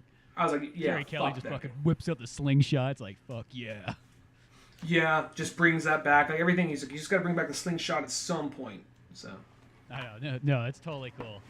Yeah, I mean, this book at the same time is like I like this book a lot. I think it's really good. It is one of those definite like punch fest books. Like there's almost more of that than there is even like, there's a lot of fighting and kind of big wars and kind of those scenes, which realistically at the end of the day, they always sound so weird. That's never really my favorite thing in comic books. It's like I think it's just because the medium it is. Like comic books, I think works better as a talky kind of section, with a couple of action points here and there. But whenever you get a book that's just like constant action, this one's not constant action, but it definitely has quite a bit. I mean, like the whole war starts by like issue 4, it seems like, and it goes on all the way to like issue 9. And I remember when this thing was coming out, it was weird because like on every single issue it says to be continued, and then all of a sudden the one where Batman gets fucking like shot through the chest with like the laser beam, that one doesn't have a to be continued, and then it took like 3 months for the next one to come out. So it was like, oh fuck, is that where he's gonna like just end at? Like Batman dies in Superman's arms. Mm-hmm. Yeah. And it's I think that maybe it was. I don't think it was meant to be that. I think maybe they were originally they're going to take like just a month off, just kind of surprise people, go surprise bitches. But then I think they were doing that kind of like dicking with the audience. And then more shit kind of came up, and then for whatever reason, it just took longer for the book to come out. So, but I'm flipping through it again. There's some issues by Frank Miller which look very Strikes Again, and now I'm looking at one right now. There's the Dark Knight one, the Detective Comics issue, where it's all basically from the view of Eckhart, right, where she dies and she's killed by Bruno and the remainder of Joker's gang, and that looks Frank Miller-ish, but it looks like that very tame Frank Miller. Like somebody said, like, okay, step away from the MS Paint, come back over here, and just, because there's still some things that look very stylized, but in that it looks kind of like, you know what, I could read a whole book just like this. And then you kind of go like a few issues earlier, and it's doing that very crazy. I mean, I can still read it, but it's that very crazy, like, it's that World's Finest issue where it's between Carrie Kelly in the green purple bat suit versus Lara, and that's where the artwork gets a little crazy right here as well too.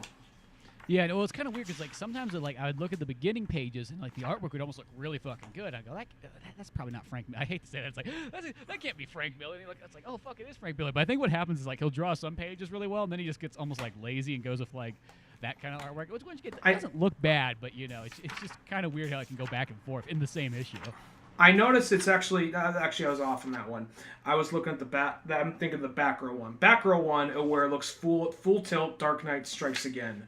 And that's where I notice when there's a lot of action going on, that's where you get these really scratchy, crazy looking, just very abstract looking art panels right here. So, but you know, it still gets its point across. And even if the whole book was like this, I've read Dark Knight Strikes Again. I can work through this, you know.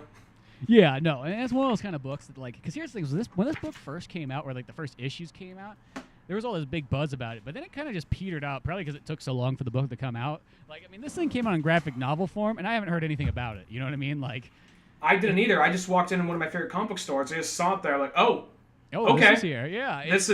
Here's next week's show. Grabbed it. Yeah, so it's just kind of weird that kind of, for as big as it was when it was starting off, it just literally petered off. So that's why I feel it was like a top news story, like on some major like Bing or Google or something. It was like a top news story, like Frank Miller returns to Batman. It's like, you guys fucking know about that shit. Yeah, so that's why it kind of surprised me. And then it just kind of petered out, which that almost kind of goes to show that you got to be careful when you're like making stuff that you don't take too long, or else, especially this day and age, people will start to forget, which sort of is what happened to poor Dark Knight 3. Not saying that like people like totally forgot, but it just definitely didn't have that boom by the time it was all wrapped up. Because I remember when the last issue came out, I was just kind of like, oh yeah, is this the final one? I don't know, maybe not. Who knows? Well, even partway while making this, he got like a gust of second wind, saying, you know what? I got a fourth one in me. So we'll see what happens. Maybe that's where Batman gets old again and gets fucked up and dies, has a bitter, sad ending. But this one ends on a very optimistic, upbeat note. He's just like, I'm young again. Yeah, I got the old knowledge of an old man, but the body of like someone who's in his 30s. I can do this shit for another lifetime. I'm doing pretty good. Him and Superman are friends again, and they have this whole moment. Because even in like Strikes Again, they both have this attitude of just like, you know what? I need your help too, but fuck you. Yeah, fuck you too, but we gotta do this. And this one, it starts like that, but it's like they're bros. They're super bros again by the end of this book. Yeah, I like that more. And then at the very end, Carrie Kelly, she gets pretty much like a Batman-like costume, where it's black and silver. And she corrects him. She's like, no, it's not Batgirl, it's Batwoman. He's like, yes, ma'am. Yeah, and it was like probably because like one, she's like, shit, I'm fucking older than you now. Thanks to your Lazarus pit. It wouldn't surprise me the least bit if he tried to I hope he doesn't, but it wouldn't surprise me the least bit if he tried to do some shit like, oh, they are going to get together. Because he did that. That was one of the things with Sin City that was off-putting. He's like, Cardigan's like, oh, there's this Nancy girl. She was like a daughter to me. And all of a sudden, like, oh, she got hot. Oh, and she's into me. Oh, shit, I can't do this. Oh, fuck it. Yeah, I can. Why not? Yeah. Oh, man. Sin City, whatever. Fuck you. I'm Bruce Willis. I can do what I want. Shit. What's the title of this town again? Yeah, that's right. Just saying. I didn't fucking write the comic book. I'm just one of the characters. Just along for the ride. So this narration's like breaking the fourth wall. It's like a Woody Allen play. So it's one of those things. His books are kind of like just violent, like colorful most of the time, like Woody Allen stories, because it always is a character talking to the camera and saying what's exactly on his mind. And if it's not that, he usually does have a narrator talking about, like, you know, like in his Daredevil run, it was always like a narrator explaining information that you wouldn't have known otherwise, but that is still vital to the story in some way. Yeah, exactly.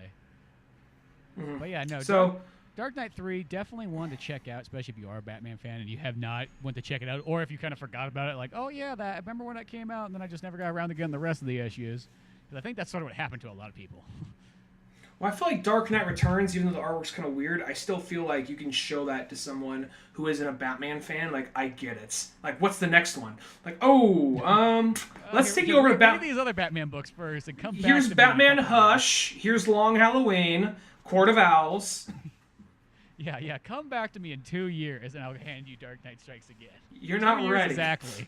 You need to build a tolerance. Yeah, you really do. You cannot go in. You have to almost become slightly like an artist to be able to like understand Dark Knight Strikes This is like jumping from Coors Light to Mickey's, okay? Yeah, it's something different there. You need a little bit of time first, but From no, like from bubblegum like Smirnoff to like Jägermeister, okay?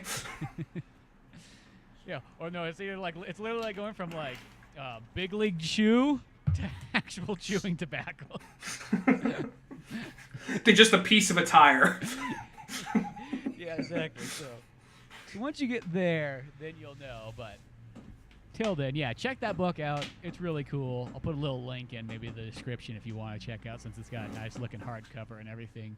You can go out and get and read a good old fashioned Batman story that's a lot of fun with a bunch of weird stuff in it too.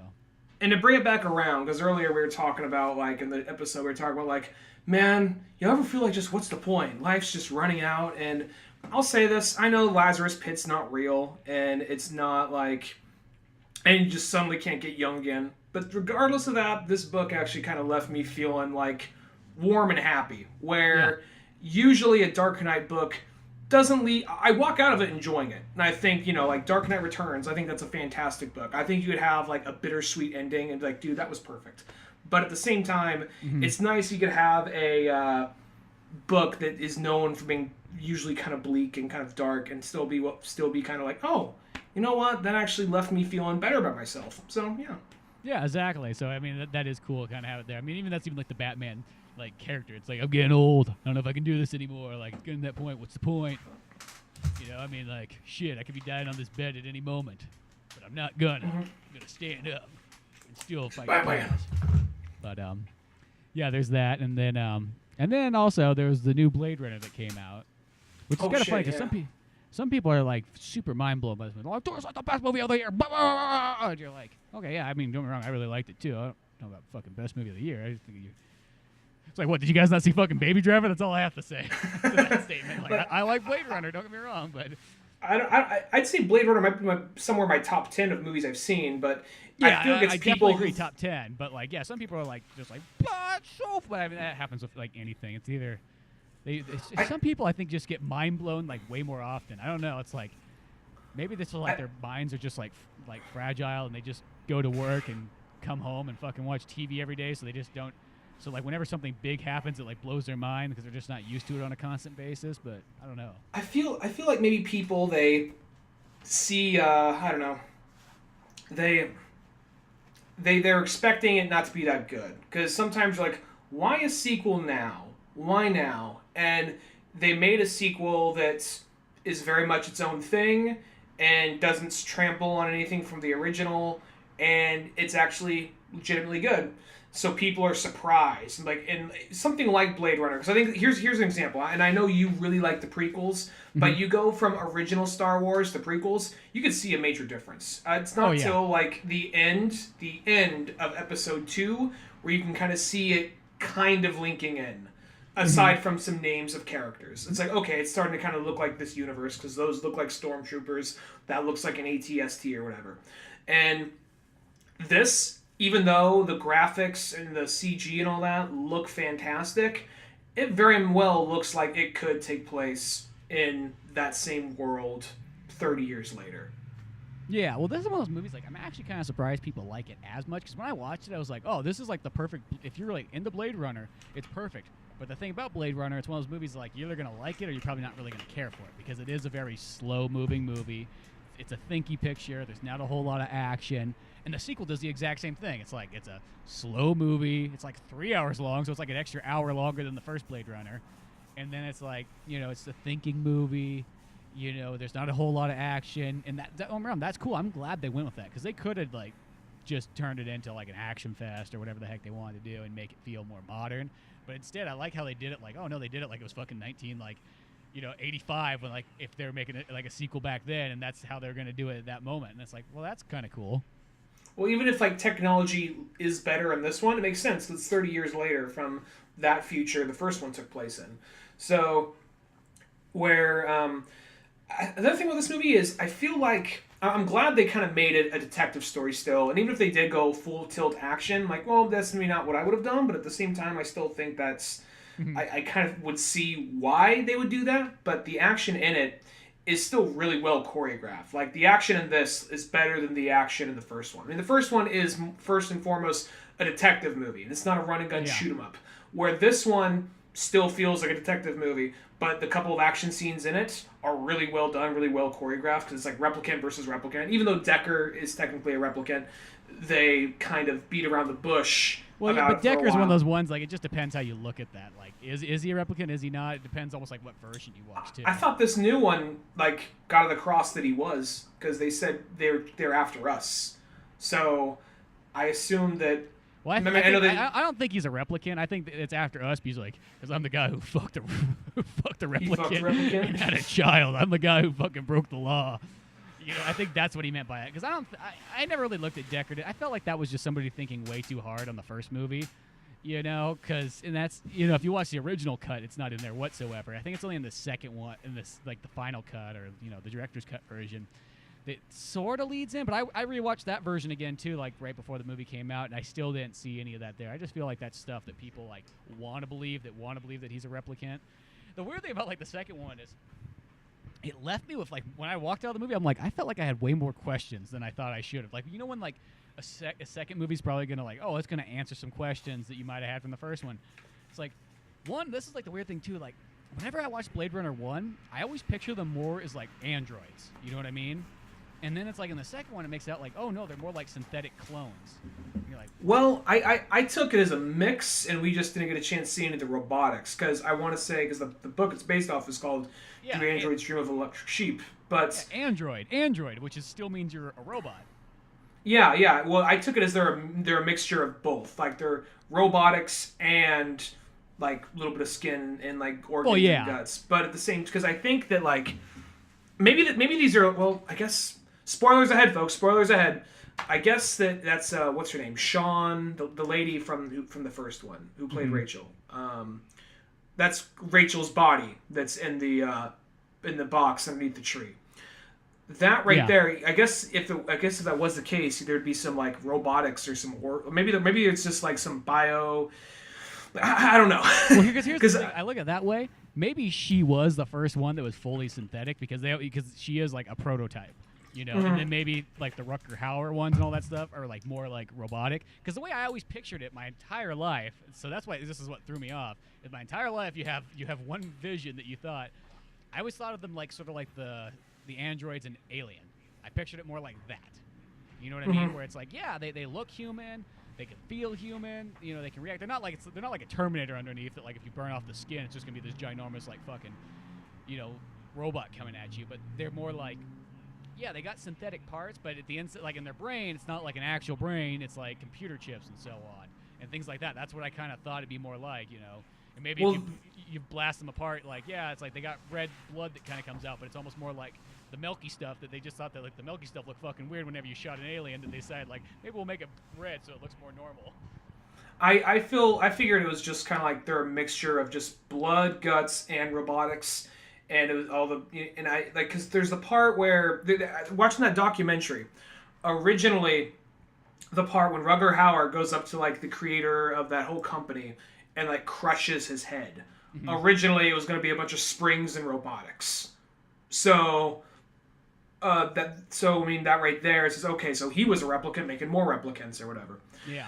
So maybe it is one of those things they've reached the point where replicants are just clones, or maybe it's just they're so good we don't see it off the bat. I'll say that like I really liked, there's the character Love, like Luv, who was Jared Leto's right hand not man, but right hand woman. She was a great villain. I thought she was fantastic because she's like super evil. She's super evil, but there's still something kind of emotional there. Like it's like when he flat out, like, because there's that one part. It's super hard.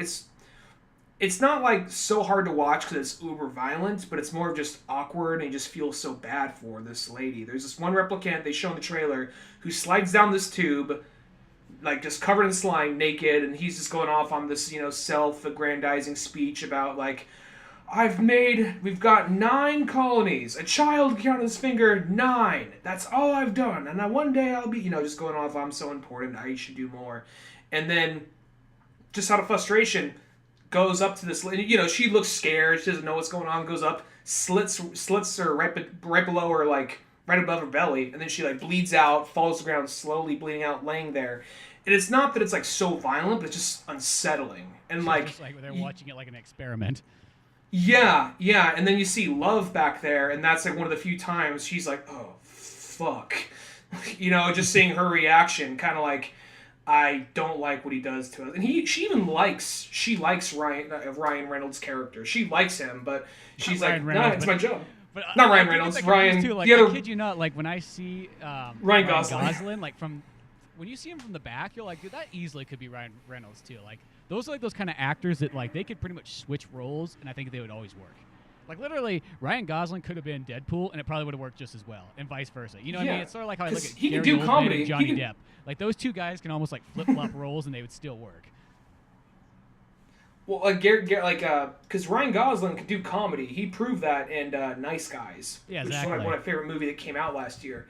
And so this one, that whole scene though, just like was just unsettling. And seeing her reaction, it's like, okay, so there is a little bit more going on there. And when he first meets her, like she seems cool for the most part. You can see that okay, she's a business lady, but then it's just like, oh shit, she flat out just killed this poor guy working at the evidence booth over at the lab. Yeah, exactly. She's like just fucking went in there and just took stuff. It's like, oh, can you take this? Bam! You see like his eyes dead. filling with blood. Yeah. But and the other thing that was kind of weird, it's like, okay, other than the synthetic robot thing, which that kind of throws me off because it's like that's not technically an android by that point. It's not, you know what I mean? Like an android still, it's a robot that looks human. You know what I mean? At the end of the day, that's what it is. You know, it's like just like a cyborg is like a half human, half robot. So it's kind of weird to call them androids. I mean, I'll say this in the second one, I'm totally fine with them being kind of synthetic by that point because it's been there. But it'd be weird to think that like Rutger Hauer is full synthetic too, because I feel like then it's not. Where is the do androids dream of electric sheep? Where is that part? That's the only thing I have to say by that. But this is well, the other thing. Go ahead. You say what you're gonna say. Well, the original book, because it went through several variations, and I know you know this, but the script went through several variations. Originally, it was made to be an adaptation of Do Androids Dream of Electric Sleep, and the guy who wrote the first version, I mean, go from the interview, maybe he's a good writer, but going through the interview, the guy was just such a fucking whiny, like, I'm a writer, I write what I want, I do what I want. You know, like, I didn't like the book, I had to do my own spin on it, and this and that, and granted, I guess it's a good thing, he's got Blade Runner, that's a fantastic movie. But then, at some point, like, you know, they're like, what if we did this? Like, no, it doesn't work that way. Like, dude, get the fuck out. Yeah, stop being a little bitch. You're not Ridley Scott. Get the fuck out. And then, from there, they took that and went on to the next step, and apparently, I guess there's a few names and similarities to Do Androids Dream of Electric Sleep, but by this point, Blade Runner is its own thing, separate from the book it was originally based on. And I think within that, though, originally it was meant to be, like a cross between, because there's the part where, which I'm thinking back on that, there's the part where, like, there's the big guy who's, like, being interrogated at the beginning, and then he kills the guy. When he gets shot in the head, part of his head's missing, and I want to say there is blood and maybe even some metal there. Maybe I'm wrong, but I want to say I remember they're seeing maybe some robotic stuff there. Yeah. And then I want to say there's the girl. There's the snake dancer lady. I want to say I'm not sure if she actually had any blood when she got shot or died. Or maybe it's too far of a distance to see anything. There's blood. And then I know that for sure. There was blood? But that doesn't mean anything. I mean, you know, Terminator still has blood too. So yeah, that's not saying that it's not a robot still. But it was just weird because it's like in the second one, it's just how like hard they emphasize. Oh no, they're not like fucking robots at all. I think it's the next step. I think by this point, it's the next step. They're just or maybe it's one of those things like they're robot. They're like sort of like because Rachel was a prototype and she was like meant to be the best one at that time. Mm-hmm. So maybe she was like the jumping off point for the rest of them, and maybe that's the case. But they all still clearly have super strength and all that. Yeah, well, yeah, they still have they're enhanced. We can say that, but but yeah, I thought that was weird. And then the other thing I thought was really fucking weird too was how in the second one it's like all of a sudden, like especially when they go to find Harrison Ford's character, and then you realize it's like, oh, this is the radiated zone. And you're like, the radiated zone, like what the fuck? And then it just started being kind of like, I don't remember them explaining that in the first one either, like the nuclear fall off thing or whatever. It's like, do you know what that is right there? What? Remember how Shakira Watanabe? Oh well, yeah, did a that short film? explains it there, but that's like in between though, like just between movie 1 and 2, because I saw that like right after I saw the second movie, so I don't. We'll go into what that one is, but like let's just take the movies by themselves. I don't remember them explaining any of that in the first Blade Runner. Oh, that wasn't that's meant to take place after the first Blade Runner because the Shakira Watanabe one that's what I mean. is like a little mini film. It's yeah. It's a Before we get to film. that part, though, we're going too far into there. Because that was the thing, though. Is like if you're just watching the two movies together, we're like, because here's the thing: most people aren't going to see the Watanabe film. I'm just going to say that up. Yeah. Like, we'll see it because it's got we love that, but most people aren't going to fucking care about that kind of thing. I wish they would. I'm glad it does explain a lot because that was a big question I had, and once I saw that, I was like, oh, fucking awesome. But before that, if you just watch the two movies, it's fucking confusing. It's almost like in like Avengers, how like the one guy gets killed off and he comes back and Agents of S.H.I.E.L.D., but they're like, yeah, we're not bringing him back in the movies because everybody will be like, well, what the fuck? Does he just like randomly appear now? And that's sort of how I feel. Is like you watch that, and I'm all of a sudden it's like, Radiate? It's like, because I always just thought, like, you looked at regular Blade Runner, it's like, it's just a dystopian future. Things just kind of went shitty really quickly. Fucking Reagan got fucking 16 years of presidency. Dark Knight Returns happened. Batman wasn't able to save everything. You know what I mean? And then I started thinking, like, oh, dude, I'm like, wait a second. Is this pretty much like the West Coast version of like Judge Dredd, and in between them is the fucking wasteland? So Mega City, all those things are on the far east, and then on the fucking far west is where you get fucking LA. Because you look at Blade Runner, it's like, dude, that is totally like a mega city. They got like a ginormous fucking LAPD building there. It's like, dude, those two things could go almost side by side, Blade Runner and Judge Dredd, and it would totally work.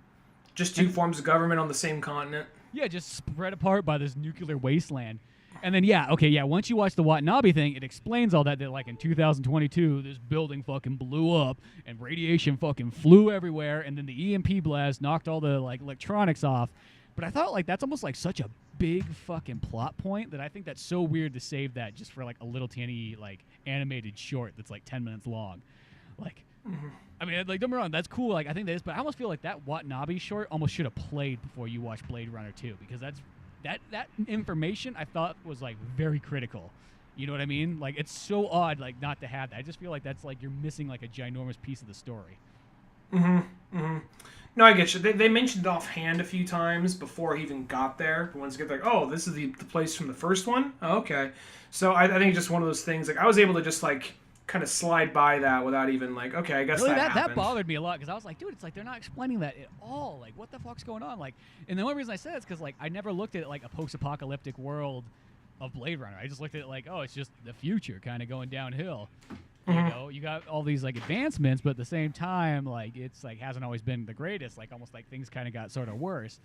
But then once you have that, and it's just like, what the fuck? Like this, like LA is like the only city kind of like left in this area, and like I love. There's a joke in there. I don't know if this has got to be a joke, because there's a part where it's like when Ryan Gosling's flying south or whatever in his car, and he gets to the point where it's like it shows this ginormous like flying dump trucks, and it's like they're just dumping out trash like all over the place. And it's like San Diego. It's like that's gotta be such like an LA joke. Like, fuck San Diego. Guess what we do to you guys in the future? You're just our trash dump now. But that's the thing, though, is you realize that there's like no other cities really around anymore in this area in California. So that's like the weird part about it. It's like, what? Like that kind of threw me off watching the movie, just going like, once again, in the original Blade Runner, it's like almost like both the movies, even though they kind of have the same tone and they're totally sequels and everything like that, I just feel like there's this ginormous pocket of like change that happened in you almost feel like there needs to be a Blade Runner 2 in between, and then have this one be technically like Blade Runner 3. I feel like there's so much in between stuff that happens that's like not really like explained or there, that almost could be filled in. There's one little thing that I missed out, and maybe you could actually fill this part on me, because maybe there's that period in the movie where it comes out like, oh, Ryan Gosling, you're special. You're that kid they're looking for. You're the kid that was born. And what's the nail in the coffin?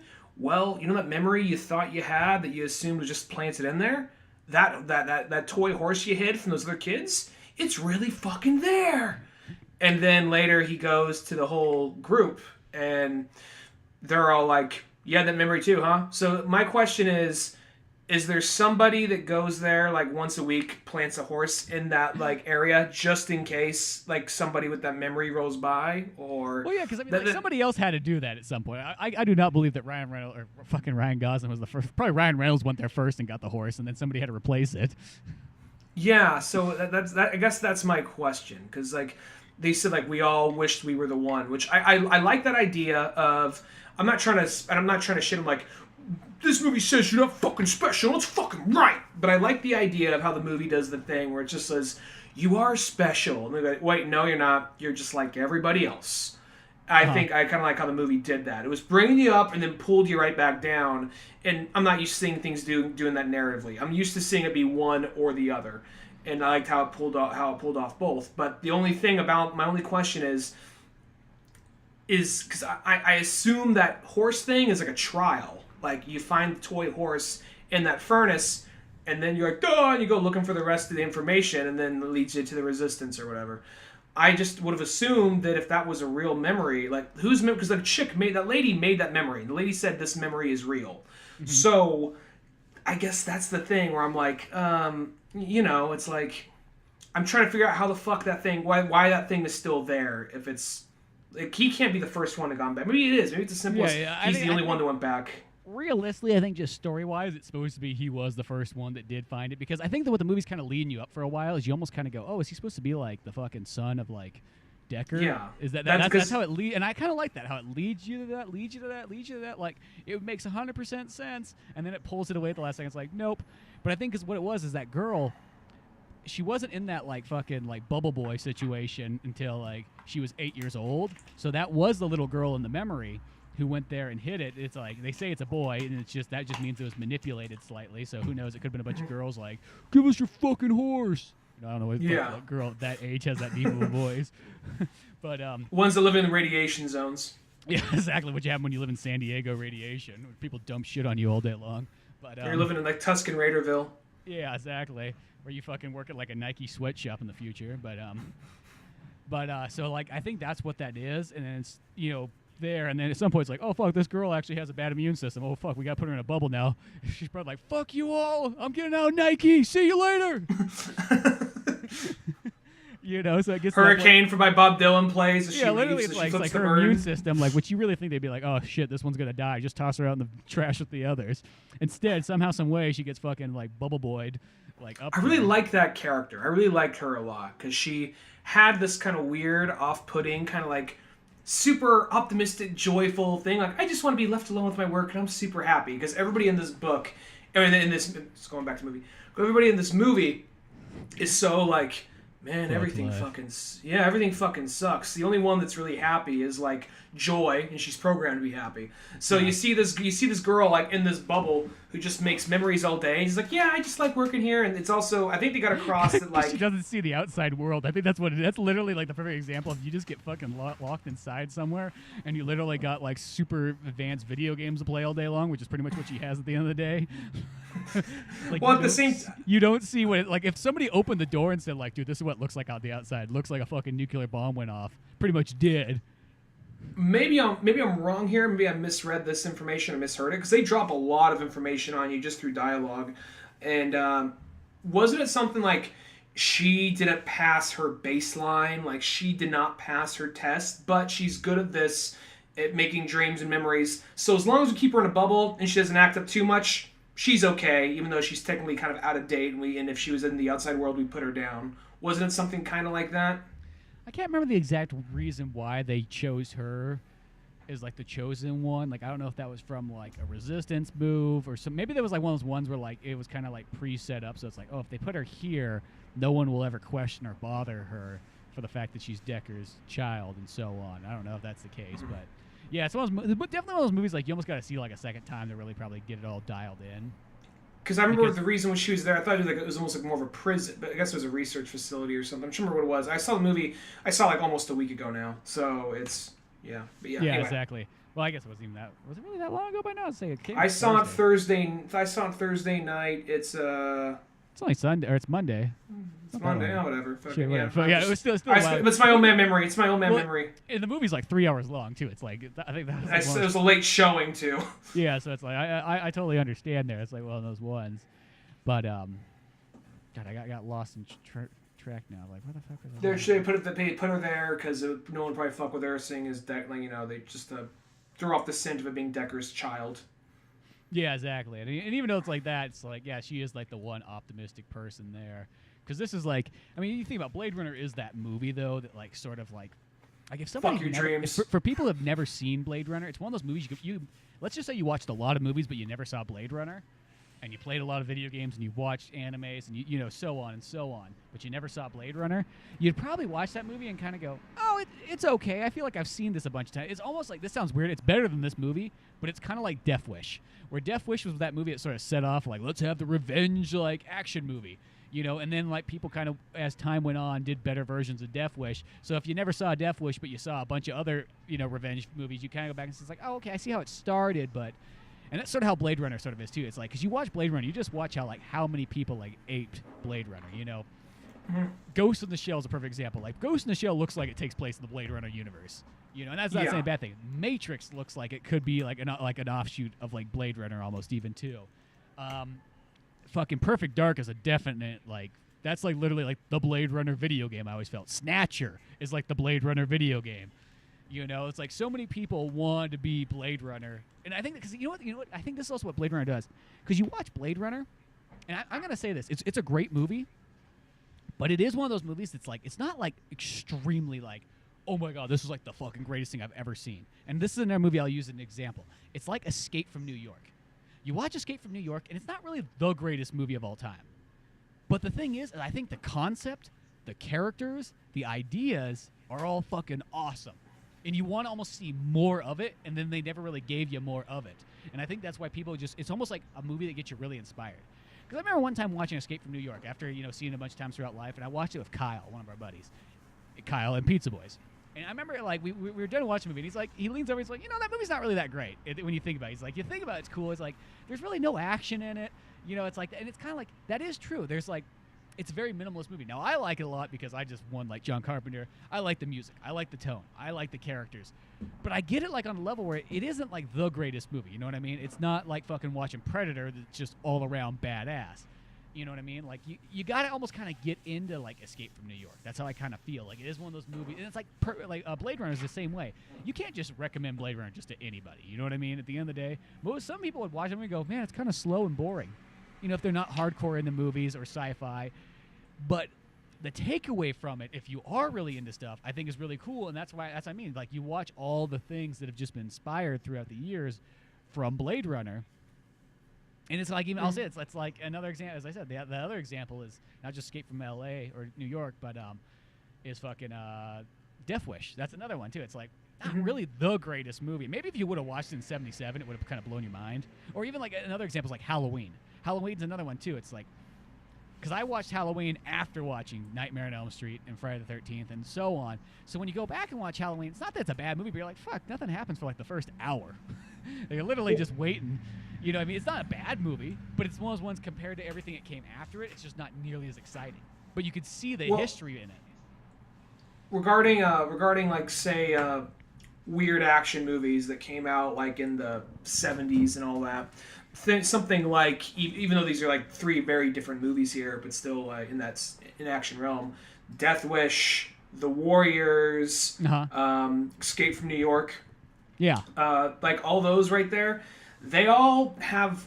That's at a time when New York was just, like, riddled with crime, and they're like, you know what, it's not going to sustain itself much longer. We don't know what's going to fucking happen in New York. So it was probably relevant of the time. Like, you know what, man? I went to New York the other day, I got mugged like 3 times. I was just some asshole would just fucking get a gun and just shoot these fucking cocksuckers. You know, that had to happen. Oh, you totally. know, so that probably... was super shitty in the 70s. So that probably, those kind of movies, probably, like, so something like Death Wish probably spoke to people at the time. And then something like, you know, Warriors or Escape from New York, just like, you know, this is probably going to be New York in 15 or 20 years. So where, like, Warriors just like, yeah, it's just kind of like a war zone and had a good idea. I mean, I don't think the movie's that great. We've been on that, we're on record on that multiple times. But it's like interesting idea that's, you know, like when I heard it explained of how that movie got made and the theories of why it was happening, it's like, okay, I'm going to see why someone who grew up with that movie really liked it, because New York was a different place back then. So I think that's another thing. Now, Blade Runner, for instance, because I'll be honest, I haven't watched that movie probably in 5 or 6 years. But that being said, when I first watched it, because it was this movie I knew of, and I just knew before I even watched it. Like I knew this wasn't going to be running and gunning, shooting, doing awesome like Star Wars shit. You know, I knew it wasn't going to be Han Solo. I knew this was something very different. It's not Indiana Jones. I think that's the thing, though. Is I think some people that's probably why it didn't do so well when it came out. Is because everybody was expecting Han Solo and Indiana Jones. And they got something very cold and bleak. And watching that movie, knowing that going in and watching it, I was more just amazed at the. I mean, I know that Star Wars and other things came out at the time, but just the way the world looked and how cool it still looked and so it still held up to me. That alone made me appreciate it. Now I will say, the original Blade Runner, I can't put my finger on what it is, but something about it, the way they talk and act to each other, everything seems somewhat more detached. Maybe that was intentional, but it seems like I think it's all the robots in the movie usually have the most personality, but they're usually kind of a little bit more weirder. Like Rutger Hauer's kind of like almost proto Heath Ledger Joker with a British accent. There's like Decker is kind of very cold and removed from everything. He just has to kill robots and just go back to his home. Rachel is very just I'm a robot, but I don't know how to act. I don't know how I have other emotions, but I don't know how to express them. Whatever. Mm-hmm. And then, but there's still weird little subtle things that movie could do to get the thing across. Like there's the guy who had some kind of disease that made him age quick. Like he looked like he was in his like late 40s, but he's apparently supposed to be 20, and he like would just make toys all day and make weird little robots and androids. And they went to him and he helped them out. And he says like, and they use him and they just like, please, like the girl like wraps her arms and legs around him like, we really need your help. Please help us out. This and that. We love you. Character. Yeah. And then, like, he says, okay, yeah, sure. And as he leaves the room, she just kind of, like, shoots the Rutger Hauer a glance. He kind of just smiles and nods. It's just like, oh, shit. And so bad later... for that guy's, like, he's just, like, trying to be he's, like, the one last, like, nice guy in fucking, like, Blade Runnerville. And then all of a sudden... He just, well, I'll take you guys in. You can have. I got all kinds of food, and I got my robot buddies. And then there's then when he goes and kills, like he goes and faces like the leader of the company, and he, even though he has some like has this big like grandiose, you are the greatest star. You like all stars burn the fastest though. I apologize. And he does. I think he kisses him, then he crushes his head, and then he turns to the guy that's been helping the whole time. I want to say it's like a distant shot, but it works so good. He turns his arms out. He's like, I'm so sorry, David. He just starts walking towards him slowly as he runs out of the room. So it's like, fuck. Like that movie, there's some, like most of the best scenes in that movie, I mean, I love Harrison Ford. Most of the best parts of that movie are like Rutger Hauer, really. Oh, yeah. He fucking like chews that scenery in that film. Because Rutger Hauer is just such an amazing actor. At the end of the day, he's like one of those guys who's so good who just does not get enough credit for being that good. Mm-hmm. And he's like, I think he was one of those guys who had a couple of things that were really noteworthy, and then I'm not sure if he didn't work a lot, or maybe he's like... That's the reason. He's from Holland. Okay, well maybe it's also one of the... He's just like Paul Verhoeven. They do a lot of like movies over there, so it's like I think that's the thing, is he's a big actor in that neck of the woods, but not... In the U.S., he was always kind of like, all his roles generally were not too many main characters as much. I guess he was always kind of like a little bit more smaller parts. And or if it was like I thought it was maybe like a Peter Weller thing, like he was off doing other shit. He says like, yeah, I did some of that for a little while, some acting, but I said, you know what, I like science. Yeah, exactly, those kind of guys. Yeah, but we'll wrap this up quick. So I think that Blade Runner 2049 does a good job of.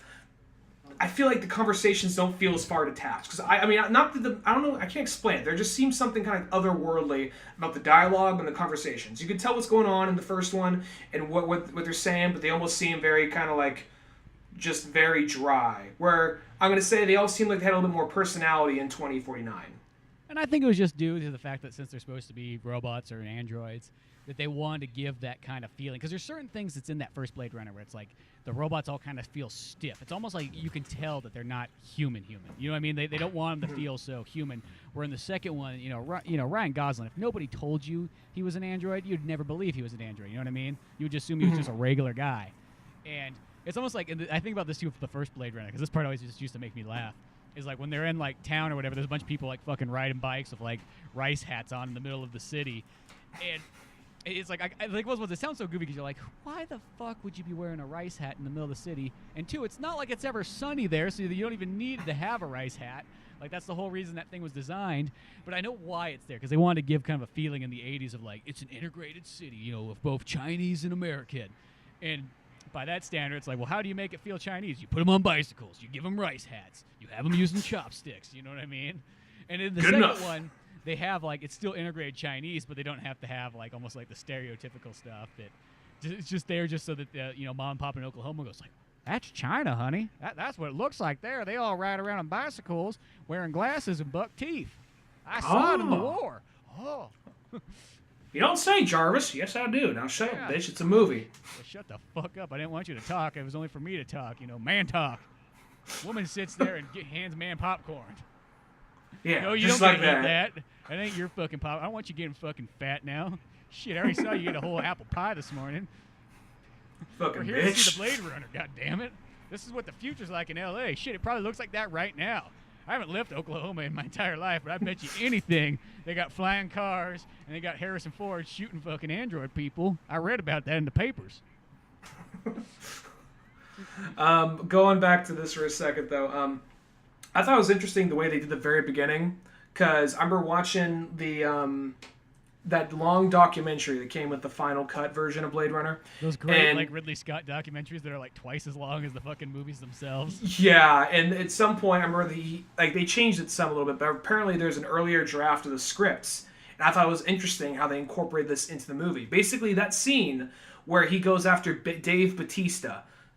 That whole scene, which I think is probably one of the best parts of the movie. Not saying that everything from there is downhill, but I think the opening scene with Ryan Gosling and Dave Bautista is probably one of the best parts. It kind of gets the whole mood of what the movie's going to be like across. Plus, Dave Bautista's just a great actor. He really sells it. I love Bautista. He's like, I'm so happy he gets all these roles. Because that But, guy, he's just a cool, regular person, too. Like, if you ever get a chance, there's a sweet documentary about, like, his kind of, like, it's one of those, like, WWE ones, but it's, like, shows, like, him starting off. I mean, he was just a regular guy, just worked, like, at a bar. Fucking, you know, he worked out at the gym, but it wasn't like he was a bodybuilder or he wasn't, like, an athlete or anything like that. He just worked out, and, like, when he was, like, 29, he's like, yeah, I always kind of like this wrestling thing. I guess I'll go down to one of those camps and give it a try. And then look at where he went from there. That's pretty fucking awesome. Yeah, and it shows like he just sells his performance. It's not too long. Spoilers ahead, but at the same time he just sells it. But there's that scene though where he's like, "Yo, I'm a Blade Runner and I'm here to kill you." It's written better than that, believe it or not. Yo, I'm a Blade Runner. You know. Let's just speed this up. It's a long movie, so we're just gonna get through this.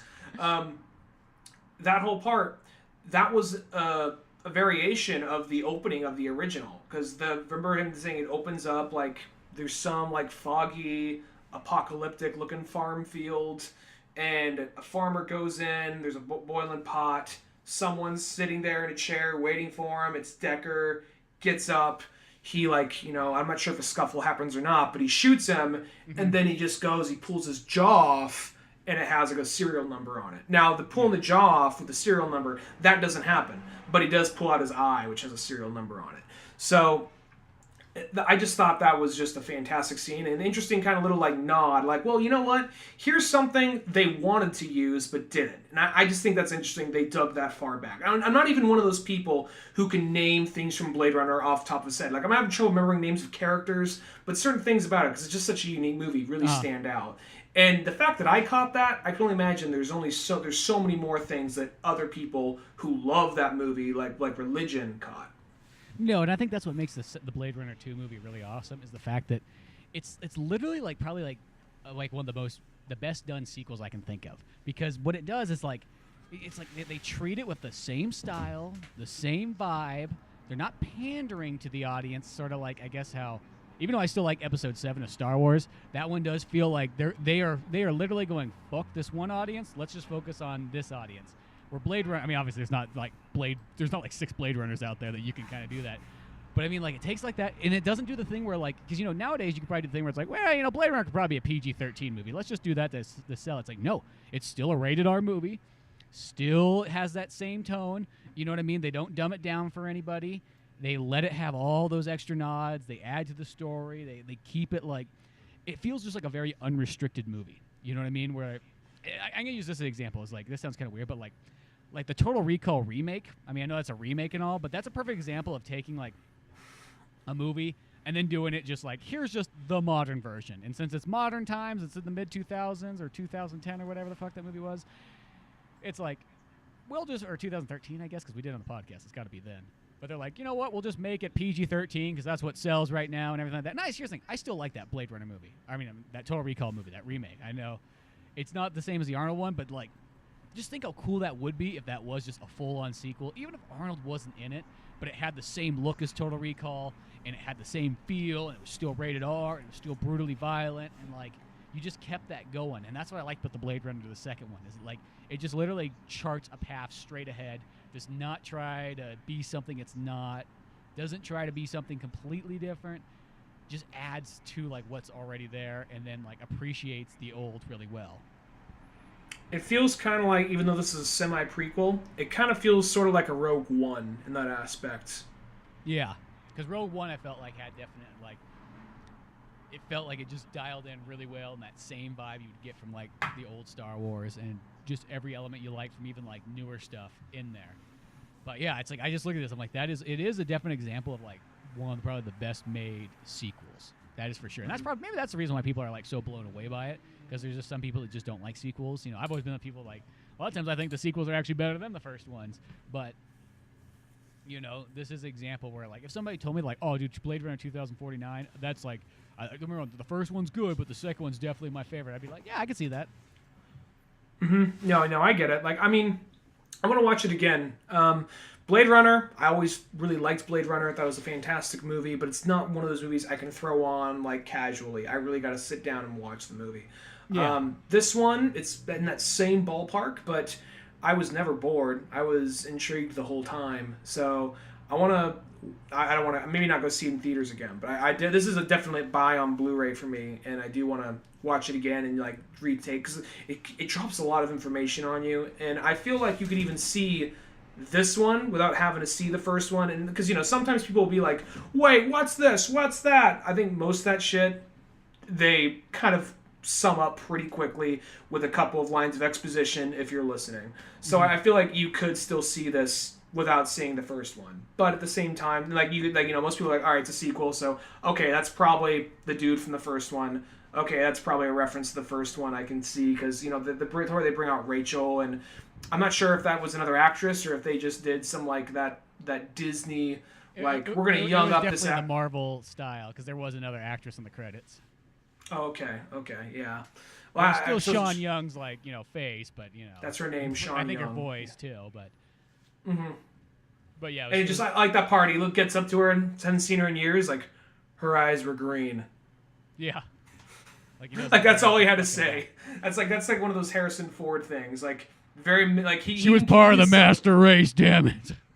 Oh shit! That's where he went. That's why he's part out there. He's like, I got separated myself from society. Like, okay. Yeah. Once I realized there's a bunch of fucking squid heads running around LA, I decided that fuck this. I'm going to Las Vegas, where the king still lives. I like that whole hologram thing. That's true. I think because, you know, we already got like holograms of Tupac. We will reach that point. Like, hey, I want to go to a show. We can watch a hologram of we can watch a hologram of Elvis. Watch a hologram of like Kurt Cobain. Yeah, I know. Well, you think about that? It's like, once they kind of get that dialed in, that'll be fucking awesome. Where it's like, you literally just go to a show and it's, you know, it's all digital, but it looks like you're fucking there, like literally watching that fucking concert, you know, with the loudspeakers and everything like that. I'm like, I think that would be actually a pretty sweet thing in the future. Mm-hmm. Yeah, so just one of those things like, yeah, Blade Runner 2049 went alt-right. We don't really saw that shit coming.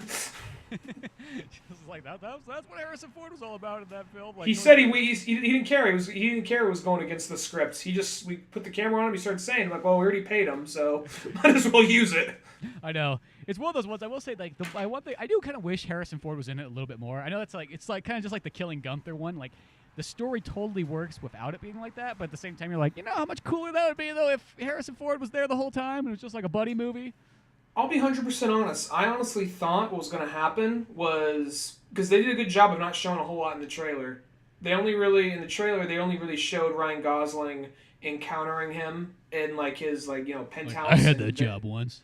Yeah, that whole bit. Like, they show him encountering him there, and then they show an explosion somewhere in the building, and I assumed that he was probably gonna die in that scene. I assumed he was like, yeah, I'm back for a minute. Here's some exposition. Oh no, they killed me. Oh shit, my son stabbed me with a sword. Fuck you. Well, I assumed it was gonna be that. Yeah, I mean, what if that's just how he went in like every movie? Every movie, his fucking kid stabs him, like fucking Indiana Jones, fucking. And before that happens, he somehow, some way stabs him with the whip through like the chest, like oh fuck. Yeah. And he does that same thing where he like grips the side of his face and like falls down, like off some like high rise of some sort. Now, truth be told, I was sad. I was legitimately sad and confused when Han Solo died in that movie. But when I think back on it, that thing had to happen. That had to happen because everything else in that movie was too upbeat. There's no stakes up until that point. And I was just like, I remember the girl in front of me just, anybody else talking the movie, I'd be fucking furious at. But this was legitimate, like, confusion and fear. Just like, what the fuck? What the fuck? Like, you can't even handle our own emotions. Yeah. Well, I remember because that was like, that's literally one of those things like, Han Solo died? Han Solo died? Well, at first I remember it's like, oh, he just got stabbed. He could survive that. Luke got his hand chopped off. Whatever. Oh, he's falling off the building. And it's like, it's a long fall. And you're like, remember when Luke fell that long fall too? He survived that too. And then there's just like a ginormous explosion plan. It's like, well, fuck. I don't know. I don't got any more explanations anymore. You know what I mean? Who from Star Wars do we know that survived an exploding planet? Or maybe, I don't know. Maybe there's like... Maybe like just you see like a little escape pod go by. We didn't see in the explosion. They focus in like... Yeah. Give me one, like just like how like Darth Vader got out of there and fuck, like he just because he was in his TIE fighter spinning out of the way, he was enough away from the explosion. Maybe, yeah. But no, I think that I honestly thought he was gonna die right there in that scene, and like I thought Love was gonna kill him, and then to see, oh wait, he's here for the whole third of the movie, and it's not like one of those things like, oh, I'm just here for like this 2 or 3 scenes. I'm here for like the last third. And I appreciated that, because especially since it revolved around him, he had a lot to do. And I thought it'd just be like, yeah, I had your job once. Get the fuck out. Oops, I'm dead. And I like how he has such a pissy look on his face. Like, he's just so... Like, he's like that uncle who just wants no fucking company whatsoever, and he's just like got that look like, what? I feel like that's how he is with his job, because he didn't like making the first Blade Runner. Yeah. So I'm surprised, and he didn't want to be in the new Star Wars. He's like, I'll do one more, god damn it. And he even said, like, in an interview, I did it for the money. He even said that. Like, that's why you just gotta love Harrison Ford. You just gotta love that he just is that guy and just, like, goes with it. Just hates everything. You know what would have been weird? Is like, okay, at the very end where, like, they're at, like, the final battle or whatever, and Ryan Gosling's fighting Love, and fucking Harrison Ford's, like, in the car, and it's, like, sinking into the ocean, like, and he's just, like, strapped down like an old man, like, oh, I can't get out of here, like, that would have been, like, the worst death if he just would have fucking drowned in the background as this fight's going on. Like, how did Deckard go? Oh, well, he got trapped in a car that was sinking very, very slowly into the ocean. What if originally they wanted a bigger fight scene with him? Like, look, I already shot that one where I tussled with the kid, and we shot at each other. You got a few shots in, I got a few shots in. Can we just strap me to a chair or something? Fucking have me slowly drown in the fucking Pacific. Just have like I don't know, we could just like have the water stop my neck and I could look like I'm having trouble swimming. I don't fucking know. Because that's just like how that, like, it feels like such a weird one. Like, I felt like, oh, like, Deckard's gonna break free out of that and fucking pull a gun, and it's like, oh no, he fucking just like struggles like an old man who can't get out of his fucking cockpit and just slowly goes in. Well, it's also one of those things. He's just like He's just like you see him in the background, head out of the water. Acting. Yeah, exactly. Just, like, it makes me laugh because it was just like so. It's like such like an anticlimactic battle for like this fuck. It's like just like Indiana Jones not being able to get out of his own fucking traps. Not like his arm breaks as he tries to like swing the whip. Yeah, just from that point on, the whip just flies out. It's just like fuck it. I'm gonna jump from here. It's just not worth it anymore. By jump, he just like tilts over, falls, just like lands. It's like lands, but not well.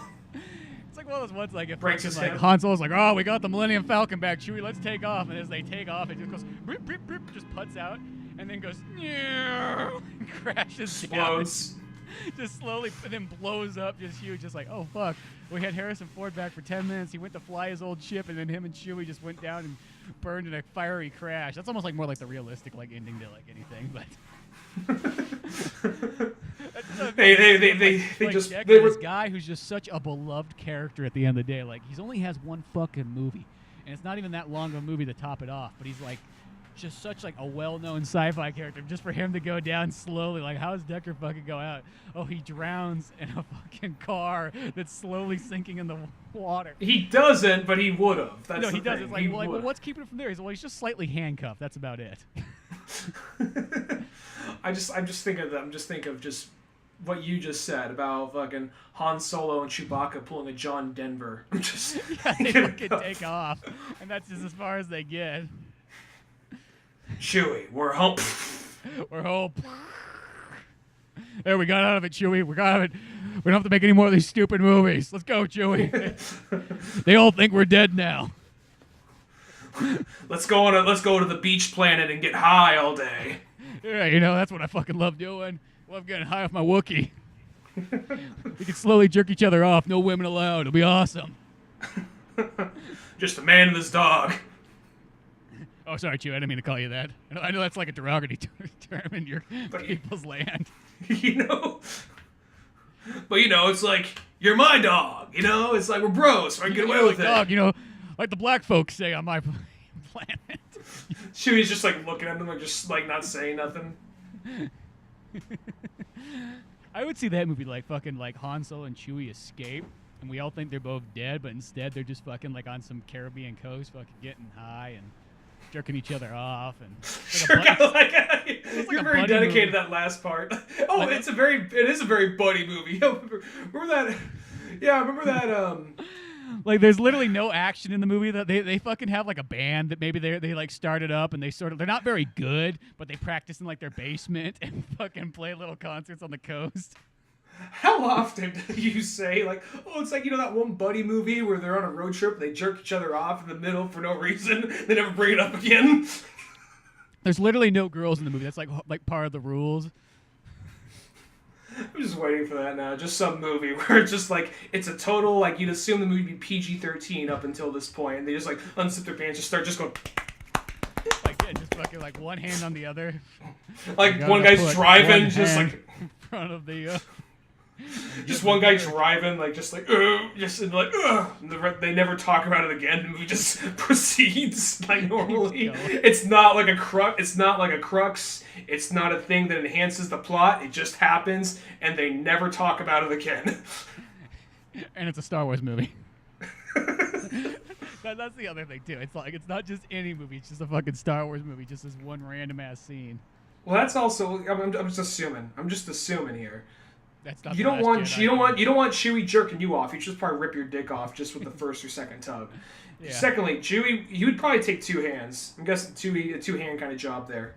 Yeah, exactly. It's just a dual fisting. Like full grasp, like fucking holding like a 40 ounce or some shit. Yeah, exactly. Like you're holding a fire hose. Oh, Chewie! Fucking just shoots over like oh. Fucking Harrison Ford just getting cummed in the face. Just like this giant fucking whipping around dick. I forgot Wookiees could only come 2 times a year. So it's just all built up. They're just fucking. This is how the fucking Millennium Falcon goes down. Just fucking sprays all over the windows. They can't see shit now. Oh, how do we end here? This just turned into like an 8th grade, like, and then they just jerk off in each other's faces. It's funny. We had a good conversation going about like, man, where's my life going? This and that. You know what? I kind of like what this movie had to say. Then it just goes all the way, just like, let's just jerk each other off. Star Wars would have been better is like if fucking Han Solo and Chewie fucking faked their deaths and jerked each other off as they hung on the camera. In celebration. And they played in a band where they weren't very good, but maybe they did some Rush covers or something like that. I don't know. You don't gotta be very good when you're in a Jimmy Buffett cover band. Yeah, exactly. Oh, see, I would see that movie. That sounds like the fucking that should be what the Han Solo movie's all about. Maybe that's why the guys who made Lego on 21 Jump Street got fired off it. Yeah, probably something like that. But yeah, well, that was a long rambling on all kinds of stuff. I don't even know how fucking long. That's one of our longest podcasts in a while, but that's okay. There was good stuff there.